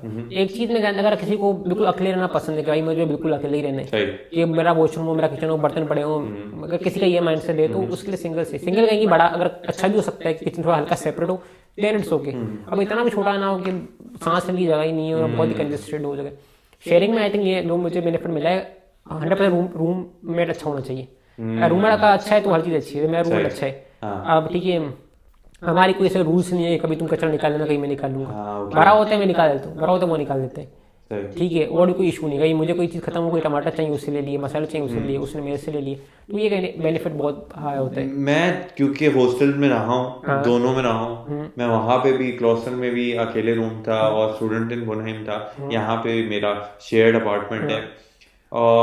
तो मैंने जो ऑब्जर्व करा है अकेले रहने में ये है कि आपको अगर आपको अपनी फ्रीडम एक है कि मतलब आप जो दिल चाह रहे हो, जो दिल चाह रहा है कर रहे हो, तो एक सेंस ऑफ वो है, क्या कहते हैं कि आप आराम से अकेले रह सकते हो और जो दिल चाह रहा है आपका कर रहे हो, जब दिल चाह रहा है आ रहे हो। यहाँ डबल के अंदर भी यही है, लेकिन डबल के अंदर ये है कि आपके रूममेट पे, जैसे साकिब ने कहा कि रूममेट पे बहुत डिपेंड करता है। और मैं यही कहूँगा कि अगर आप डबल में जा भी रहे हो तो ऐसा करना कि कोई एक ही बंदा हो रूममेट आपका, ऐसा ना हो कि 5 रूममेट है आप, क्योंकि तो वेगे किस्म का होता है। उसके कुछ वेगे होते हैं 8 इधर भी सामने भी है, 5 बंदों के साथ नहीं ले सकता भाई। मैं ऐसा एक बंदा है ना, उससे अच्छी बन जाए, 5 बंदों के साथ मतलब कुछ ज्यादा क्योंकि जब आप 5 बंदों के साथ रहते हो तो समझे आपको बाथरूम भी शेयर करना है, किचन भी शेयर करना है, और फिर उसके रूल्स आ गए, फिर बहुत सारी एक कॉम्प्लेक्स हो जाते हैं। तो 2 बंदे खाइए, 2 बंदों में इधर 2 बंदों के साथ रहो या फिर अपना अकेला रूम ले लो। हाँ, अकेला अगर अच्छा है तो उसमें किचन थोड़ा दूर है, या जैसे कि आप मेरे दूसरे वाले घर में आए होंगे आप, उसमें थोड़ा अगर वो कहना सिंगल तो मैं नहीं कहूँगा, लेकिन उसमें किचन थोड़ा साइड में था, तो उसका किचन थोड़ा सेपरेट था, वो मैं एक्सेप्ट कर लूंगा। सिंगल के लिए परफेक्ट था वो, सिंगल के लिए। लेकिन सिंगल में एक जो मुझे सबसे ज्यादा जो डिसएडवांटेज लगता है वो है उसका अकेलेपन का, क्योंकि मुझे जहां तक लगता है ये पर्सनैलिटी पे भी डिपेंड करता है, 100% ये पर्सनैलिटी पे भी डिपेंड करता है। लेकिन जब बच्चा स्टार्टिंग में आता है ना, ये मैंने जब फील करा था सबसे ज्यादा जब मैं पाकिस्तान से आया था दूसरी दफा। पहली दफा तो मैं बड़ा खुश आया, क्योंकि पहली दफा बाहर जा रहा हूँ तो बड़ा खुश आया हूँ कि चलो बाहर जा रहे हैं। लेकिन जब मैं दूसरी दफा आया हूँ ना, तो फिर आते के साथ ही मैं बीमार हो गया। अब जब आप बीमार हो गए तो आपको अपनी ट्रीटमेंट खुद करनी है, लेकिन आप हो अकेले कमरे में, आपका खाना भी नहीं पका, तो फिर आपको थोड़ा सा महसूस होता है यार कि अगर कोई मेरा रूममेट होता तो आज मैं उसको कह देता कि कुछ मेरे लिए बना दो और मुझे दवाई दे दो या फिर कुछ ऐसे। तो आपको उस टाइम थोड़ा सा महसूस होता है कि यार अगर मैं शेड में रहता तो ये थोड़े से एडवांटेजेस हो सकते थे, लेकिन ये थोड़े से डिसएडवांटेजेस हैं सिंगल के। अदरवाइज और थोड़ा सा महंगा भी पड़ता है आपको single room as compared to shared room. तो ये बात है, बात एक बात मैंने नोटिस की है, जैसे कि मैं एग्जांपल देता हूँ, इधर जो मैं सिंगल में रहता था उसका ऑलमोस्ट 280 रेंट था, ठीक है, सिंगल का। अब वो था छोटा सा, 12 मीटर क्वाड्रेट को था, ठीक है, इससे भी छोटा होगा 100%। तो शेड में जैसे मेरा रूममेट का रूम है ना, मेरा रूम आपने देखा होगा, उसका डबल कर लो, उस साइज का है, जैसे अब्दुल्ला का रूम है ना, इससे हल्का बड़ा होगा, तो वो इतना रूम है, मतलब रेंट सेम ही है, मेरा 250 वो 258 पे करते हैं, तो उसमें कोई डिफरेंस नहीं है। तो आपका रूम साइज बढ़ जाता है, रेंट भी कम दे रहे हो, रेंट भी कम, बस अगर आपका रूममेट अच्छा है तो आप आराम से सारी चीजें। बाय द वे, अगर मोस्टली स्टूडेंट वर्क मतलब अलाउ करती है, जो यूनिवर्सिटी अपार्टमेंट्स होते हैं, जब अप्लाई कर रहे हो पहली बार आप कर सकते हो क्या मुझे इसके साथ रहने, अगर वो बंदा ऑलरेडी रह रहा है उसके साथ भी कर सकते हो, अगर दोनों न्यू कर रहे हो तो आप उसके आप दोनों रह रहे हो। बिल्कुल, मैं और मेरा दोस्त ही रह रहे हैं यहाँ पे। तो ये है, जब हम यहाँ पे अप्लाई कर रहे थे यहाँ पे स्टूडेंट इन बुनहेम में, तो इजीली हमने, उसने अपना नाम लिखा था अपनी मेरी एप्लीकेशन में, मैंने उसका नाम लिखा था अपनी एप्लीकेशन में, तो हम लोग को आराम से दोनों को साथ ही हाँ रूम बिल्कुल, मिल जाता अगर कोई ऑलरेडी भी ले रहा है, आप न्यू आ रहे हो, यही पॉसिबल है क्या मेरा अच्छा, दोस्त क्या आप ऑलरेडी उसका- ले रहा है कि मैं उसका डाल दूँ, बिल्कुल पॉसिबल है, अगर रिक्वेस्ट करेगा हर चीज़ पॉसिबल है, तो सही इजी है। तो मुझे लगता है सिटाओ के अंदर तो काफी कंपेरेटिवली बहुत इजी है, सेटा में तो घर मिलना बहुत बहुत आसान है, easy है। बहुत आसान है। लेकिन बड़ी सिटीज में बच्चों को प्रॉब्लम होती है, तो लेकिन अगर तुम्हें थोड़ा सा आइडिया हो कि किस तरीके से ढूंढ सकते हैं बच्चे घर, और किस तरीके से ढूंढते हैं असल में घर यहाँ पे जर्मनी। ज़्यादा बात स्टूडेंट वर्क की, तो बड़ी सिटी में मेरे दोस्तों को 1-2 साल की वेटिंग तो ईजिली है। हाँ, okay, उससे पहले बिल्कुल। मिलना तो क्लाउसल में ही 6-6 महीने ही बैठेंगे। 6-6 महीने की waiting। तो बहुत सारी वेबसाइट है, वेगेगजुक्ट हो गया, इमोबिलियन हो गया, इन वेबसाइट पे चेक कर सकते हैं। अब इनका मसला ये होता है, लेकिन वो हमारे लिए मसला होता है कि ये कॉन्ट्रैक्ट करते हैं 6 महीने का, साल का। एज ए लैंग्वेज स्टूडेंट ये हमारे लिए इतना एप्लीकेबल नहीं होता, लेकिन हाँ जो बैचलर्स मास्टर्स के लिए आ रहे हैं उन्हें 3-4 साल वो कर सकते हैं बिल्कुल। तो मैं वेगेगजुक्ट पे बहुत अच्छे क्लाउसल में, मतलब 220 में भी बहुत फुल अपार्टमेंट में देखा जाता है जो, लेकिन अडोल्फ फ्रॉम स्टार्स पे। लेकिन मसला ये था वो साल के लिए था, अब साल के लिए तो हम रुक नहीं सकते, लंबा ही कॉन्ट्रैक्ट मिलता है। तो वेगेगजुक्ट हो गया, इमोबिलियन हो गया, बहुत वेबसाइट्स हैं यहाँ पे चेक करते हैं। बाकी हाँ पीएसए, कोई भी सिटी आपका नाम पीएसए बर्लिन हो गया, पीएसए म्यूनिख, ये ज्वाइन करें। कोई पाकिस्तानी हो, कोई इंडियन हो, कोई भी हो जिसका रूम खाली पड़ा हो, यार एक रूम अपना रूम रेंट पे देना चाह रहा हो, ग्रुप में आती रहती है पोस्ट, वो देखते रहे तो आई थिंक अच्छा रूम मिल सकता है ऐसे। अच्छा रूम जैसे मुझे क्लाउस में इतने ही मिले, वो व्हाट्सएप ग्रुप की वजह से मिले। व्हाट्सएप ग्रुप वो नईम भाई वाला हो गया, वो वाला तीसरा वाला भी हो गया, तीनों पीएसए क्लाउस की वजह से मिले। तो आपके सामने लाइव एग्जांपल है कि जो ग्रुप्स मिल रहे हैं, जो ग्रुप्स होते हैं व्हाट्सएप ग्रुप्स, वो मैं कहूँगा सबसे ज्यादा इम्पोर्टेंट व्हाट्सएप ग्रुप्स हैं। सिर्फ इधर ही हमने अप्लाई करके लिए, बाकी हर जगह मैंने, आपने तो लोग किया था, मैंने इतने भी घर में रहा हूँ, 3-4 जितने भी रहा हूँ क्लाउस में, सारे ग्रुप की वजह से रहा हूँ, हाँ, पॉपरान बिल्डिंग के साथ। तो अगर कोई घर ढूंढ रहा है तो मैं कहूँगा कि जितने ग्रुप्स हो सकते हैं व्हाट्सएप के, हाँ बिल्कुल, वो उसके अंदर ज्वाइन करे और उसके अंदर पूछे, तो काफी ज्यादा चांसेस हाँ एक बढ़ बार घर जाते मिल हैं। जाए फिर भाई लेफ्ट कर लेना, आपको नोटिफिकेशन। हाँ, और उसको म्यूट भी करा जा सकता है अगर आप उसको क्लिक करके ये रखें। उन्हें आता नहीं होगा ना। अगर आप थोड़ा सा क्लिक करके रखें तो उसका म्यूट का ऑप्शन होता है, तो ये आप म्यूट कर option सकते पता हैं, नहीं या होगा। आपको आप आर्शीव भी कर सकते हैं। व्हाट्सएप में ये भी एक ऑप्शन आता है। सही, तो अब हम वापसी आते हैं सिटाओ में। हम थोड़ा सा ढूंढने के लिए गए सिटाओ, हाँ, सिटाओ वापसी सिटाओ में आते हैं। अब तुम्हारा हो गया स्टार्ट, 16 सितंबर से स्टार्ट था तुम्हारा, अब हो गया तुम्हारा स्टार्ट, पहली क्लास में गए, कैसा एक्सपीरियंस था तुम्हारा? पहली क्लास में तो काइंड ऑफ बोरिंग एक्सपीरियंस कहूंगा, मतलब इंटरेस्टिंग, मतलब पहली क्लास में सब इंस्ट्रक्शन दे रहे थे कि आपने ये करना है, वो करना है, ये सेफ्टी एग्जिट ये है। नहीं तो पहली क्लास में तुम लोगों से मिले होगे? लोगों से बिल्कुल मिलाते, देखिए मैं और मेरा रूममेट तो एक दूसरे को जानते ही थे। सही। बाकी मैं भावेश को जानता था, भावेश को मैं ट्रेन स्टेशन में मिला था, तो उनके, तो उनसे मेरी बात हुई। बाकी मैं न्यूज़ स्टूडेंट से मिलता, कोई वियतनाम से, कोई इंडोनेशिया से था, कोई किसी और कंट्री। मेरा दोस्त अच्छा, डाविड मेरा दोस्त है कोंगो से, ठीक है, डीआर कोंगो से, ठीक है ना, अफ्रीकन कंट्री है, तो वो हमारी दोस्ती हुई, फिर साथ बैठने लगे। अच्छा एक्सपीरियंस था, बहुत सारी। एक फ़ायदा ये भी होता है स्टूडेंट वाली क्लास में बैठ के कि आप पता नहीं कितनी कंट्रीज के साथ, लोगों के साथ बैठे हुए हो। आपके आगे वाला वियतनाम से, साइड वाला कोंगो से, कोंगो अफ्रीकन कंट्री, कोई इंडिया से का बैठा हुआ है, कोई नेपाल से बैठा हुआ है, कोई मोरक्को से बैठा हुआ है, कोई इंडोनेशिया से बैठा। हाँ, तो इतना मिक्स कल्चर आपको मिलता है, बड़ा इंटरेस्टिंग लगता है देख के, इतने सारे डिफरेंट लोग से, मतलब हमें पता, माइंड खुलता है यार, हर बंदा बुरा नहीं होता। यहाँ जरूरी नहीं है कि हम सोचते हैं इस कंट्री के लोग बुरे होते हैं, इस कंट्री के लोग तो ऐसे होते हैं, हर बंदा अच्छा हो सकता है, और पर्सन पे डिपेंड करता है ऑब्वियसली। लेकिन इतने सारे कंट्रीज के लोग आते हैं, उनसे मिलते हैं, अरबिक कंट्रीज से ही बहुत लोग आते हैं, मोरक्को हो गया, यमन हो गया, इन कंट्रीज से बहुत सारे लोग आते हैं, ठीक है, तो यूक्रेन से भी होते हैं बहुत सारे लोग, जो रशिया से भी होते हैं, तो काफ़ी माइंड खुलता है। तो मतलब पहले दिन तो सब सारे सब्जेक्ट का इंट्रोडक्शन ही चल रहा होता है। हाँ बिल्कुल ऐसे। तो ये बताओ कि जो टी कोर्स में आ रहा है, क्योंकि मैं भी टी कोर्स पढ़ रहा है, कब मैं भी टी कोर्स पढ़ रहा हूँ और साकिब भी टी कोर्स पढ़ रहा है, तो कौन से सब्जेक्ट्स होते हैं, जरा अगर ऑडियंस को बताओगे? इसमें अगेन थोड़ा यूनिवर्सिटी डिपेंडेंट है, हाँ, okay। लेकिन मैं तो जनरलाइज कर देता हूँ। एक तो जर्मन तो मस्ट है, जर्मन हो गया, इन्फॉर्मेटिक मतलब कंप्यूटर साइंस हो गया, ये तो मस्ट है। टेस्ट हो गया, टेक्निशियन। इसमें क्या होते हैं, हम जो है मॉडल्स सीखते हैं बिल्डिंग के, 3D व्यूज सीखते हैं, अपर भी हो गया, लोअर भी हो गया, साइड भी हो गया बिल्डिंग का। ये जैसे भी आर्किटेक्चर पढ़ना है उसके लिए इंपॉर्टेंट होता है, ओके, ठीक है, एक बात ये होगी। इंग्लिश हमारा है सिटाओ में, कहीं कहीं पे नहीं भी होता, ये एक्सेप्शन है। फिजिक्स तो हमेशा हर जगह पे होता है, एक बात तो ये हो गई। और छठा सब्जेक्ट हमारा है मैथ, आई थिंक मैथ मैंने मिस कर दिया है। Math physics English, okay, informatic, Deutsche और डेजर्ट। बिल्कुल। तो ये सब्जेक्ट होते हैं। बाकी एक और इंटरेस्टिंग बात इसमें ये भी है कि कहीं कहीं पे केमिस्ट्री भी होती है, जो बड़ी यूनिवर्सिटीज है, गोइत्रा यूनिवर्सिटी केमिस्ट्री होती है। अच्छा, टी कोर्स में भी केमिस्ट्री? हाँ बिल्कुल। ओके। इसमें बात ये है कि एक चीज़, हाँ मैं थोड़ा सिंप्लीफाई कर लेता हूँ, जितनी भी टी यूनिवर्सिटीज़ हैं या बड़ी यूनिवर्सिटीज़ हैं उनमें केमिस्ट्री होती है 99%। जितनी भी होक्सुले हैं वो केमिस्ट्री नहीं रखते। अच्छा, अगर थोड़ा सा ये भी क्लियर कर दो कि ये होक्सुलू क्या है और ये यूनिवर्सिटी हाँ, क्या ये है? यूनिवर्सिटी टाइप है, बहुत से टाइप्स होती हैं। टीयू होती है टेक्निकल यूनिवर्सिटी, जो बड़ी यूनिवर्सिटीज है, TU Berlin, TU Hamburg, TU Munich, ठीक है। या RWTH आखन, वो टीयू नहीं है लेकिन उसकी फील्ड कैटेगरी के अंदर ही आती है। बाकी होक्सुले में बेसिकली मोर प्रैक्टिकल पे ज़्यादा फोकस करते हैं हम लोग। होक्सुले फाकोसुले में प्रैक्टिकल पे ज़्यादा फोकस होता है और टीयू यूनिवर्सिटीज में थ्योरी पे ज़्यादा फोकस होते हैं। मोस्टली लोग ये समझते हैं कि टीयू की पढ़ाई बेहतर है, कुछ समझते हैं होक्सुले, ऐसा कुछ भी नहीं है। जो भी पब्लिक यूनिवर्सिटी है, तो मेरा एक्सपीरियंस सबकी पढ़ाई अच्छी है। ऐसी बात नहीं है कि ट्यूब की बेहतर है। हाँ, वो अलग बात है, ट्यूब पॉपुलर ज़्यादा है, लोगों को बताने में थोड़ा वो पड़ता है, तो मैं ट्यूब बल्ले पढ़ता हूँ यार। हाँ, थोड़ा सा वो आ जाता है, बहुत पड़ता है।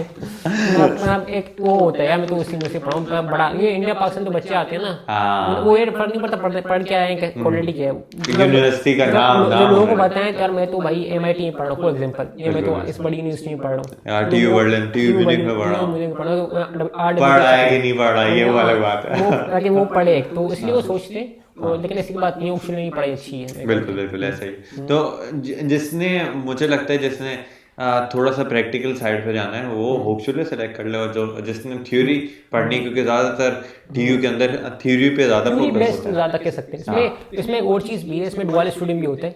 अगर लेकिन वो टोटल डिफरेंट डिबेट हो जाएगी, अभी मुझे पता है इस वीडियो में हम बात कर सकते नहीं कर सकते। डुअल स्टूडियम के लिए हम ऐसा करते हैं कि कोई, क्योंकि डुअल स्टूडियम एक बिल्कुल ही एक अलग ही टॉपिक है, उसको छोटी वीडियो में 10 मिनट, हाँ वो एक छोटी वीडियो बना सकते हैं 10 मिनट, इसके अंदर वो कवर हो नहीं पाएगा, वो लेंथी हो जाएगा, वो थोड़ा सा बाहर निकल जाएंगे।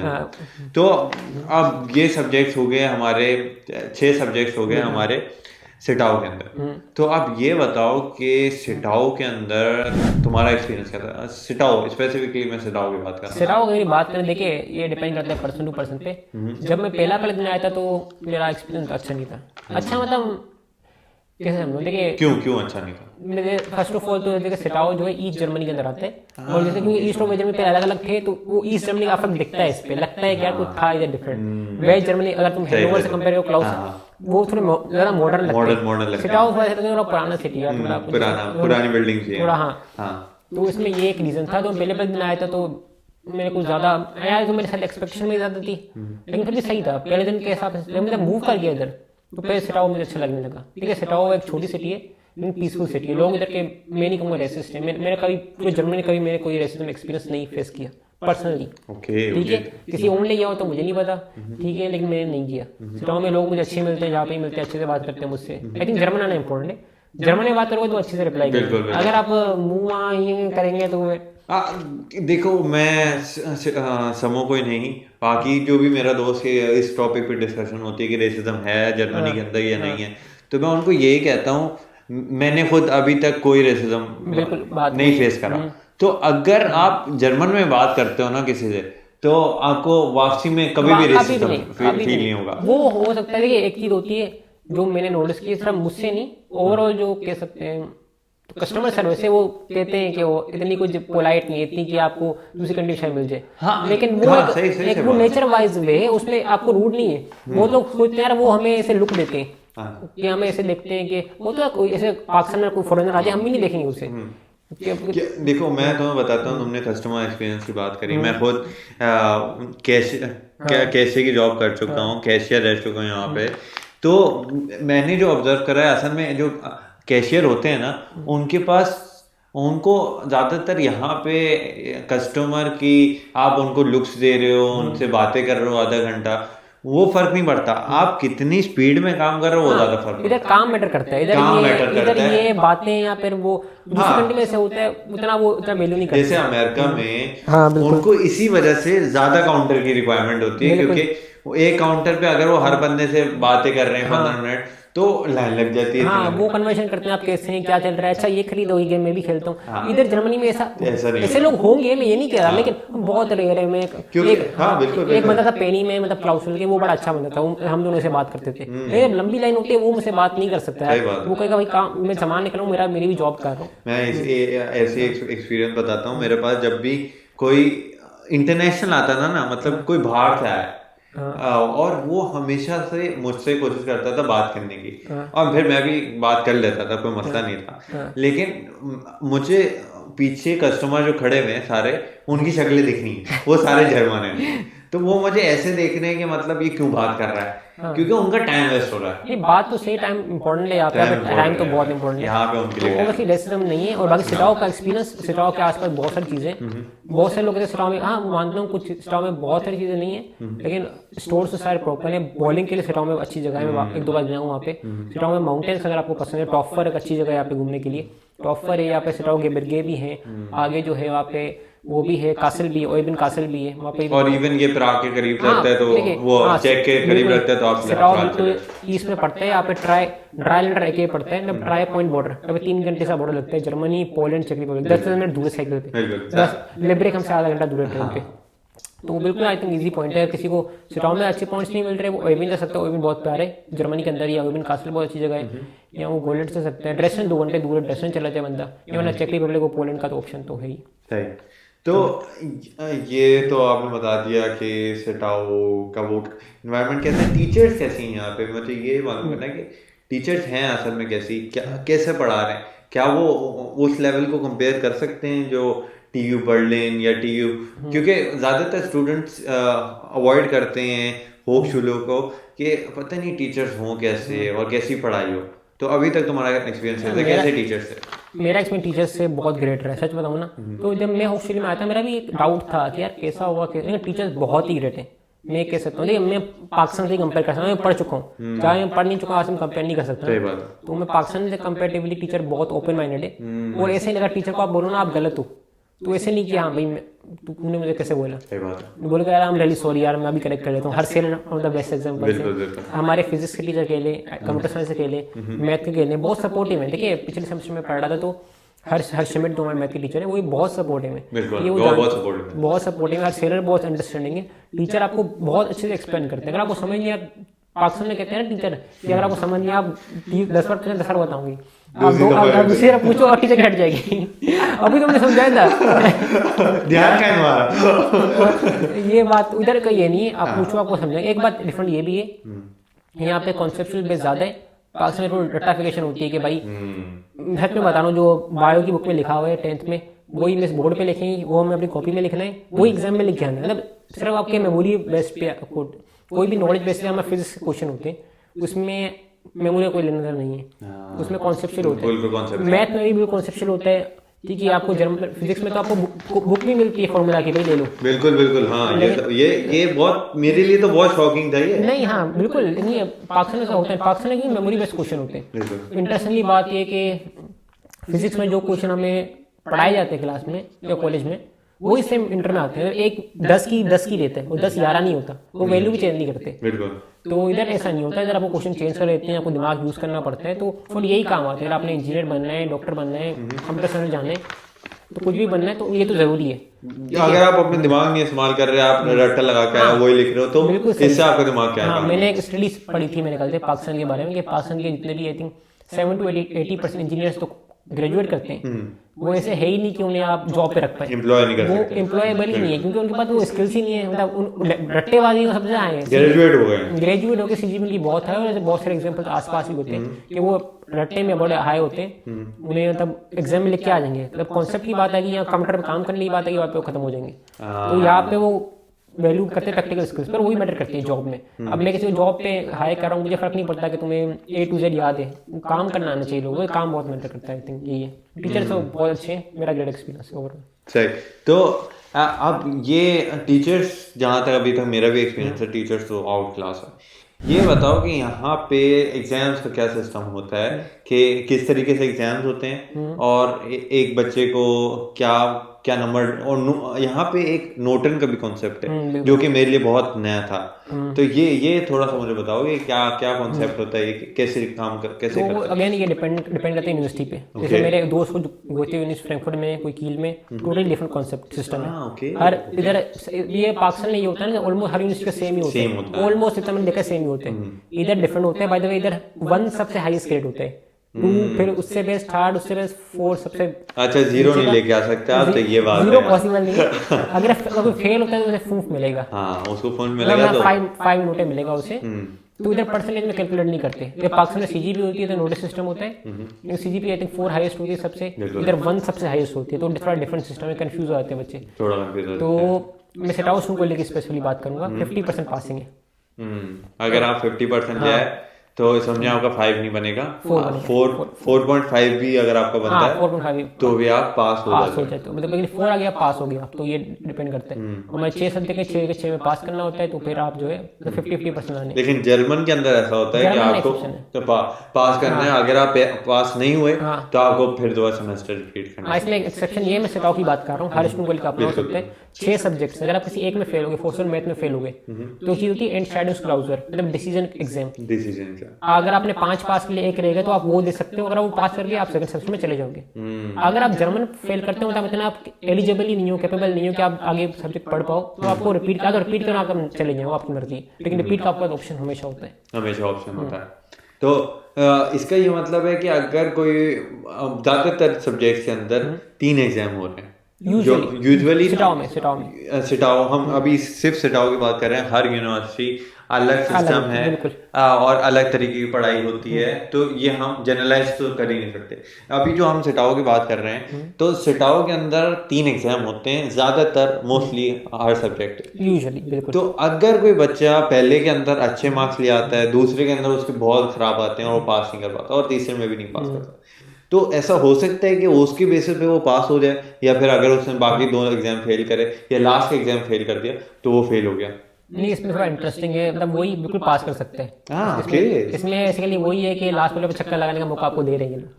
तो इसमें देखिए 3 एग्जाम में मान लेते 3 एग्जाम होते हैं, मैथ के मान लेते हैं, मैथ का मान लेते हैं, वो सबसे सिंपल उसका ही है।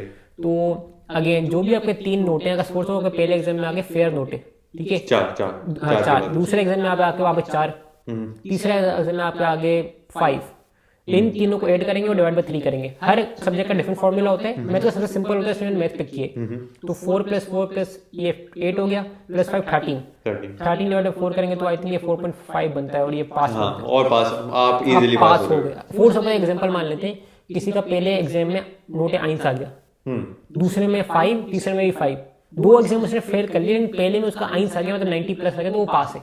ये मैं सिटाओ की बात कर रहा हूँ, अगेन डिपेंड करता है स्टूडेंट पे। तो ये एक बहुत अच्छा चांस है आप लोग के लिए जो कि सिटाओ में पढ़ना आना चाह रहे हैं, कि अगर आप पहले अपने एग्जाम में मेहनत कर लो, तो आप इजीली बाकी के एग्जाम निकाल सकते हो। ये बात है बिल्कुल। तो अभी हम लोग का सेमेस्टर जैसे बिल्कुल खत्म पे है, हमें फ्राइडे को अपने सारे नोट्स और नोटे पता चल जाएंगे, तो जिन्होंने भी थोड़ी थोड़ी भी मेहनत करी है तो वो उनका सबका ऑलमोस्ट पास हो गए।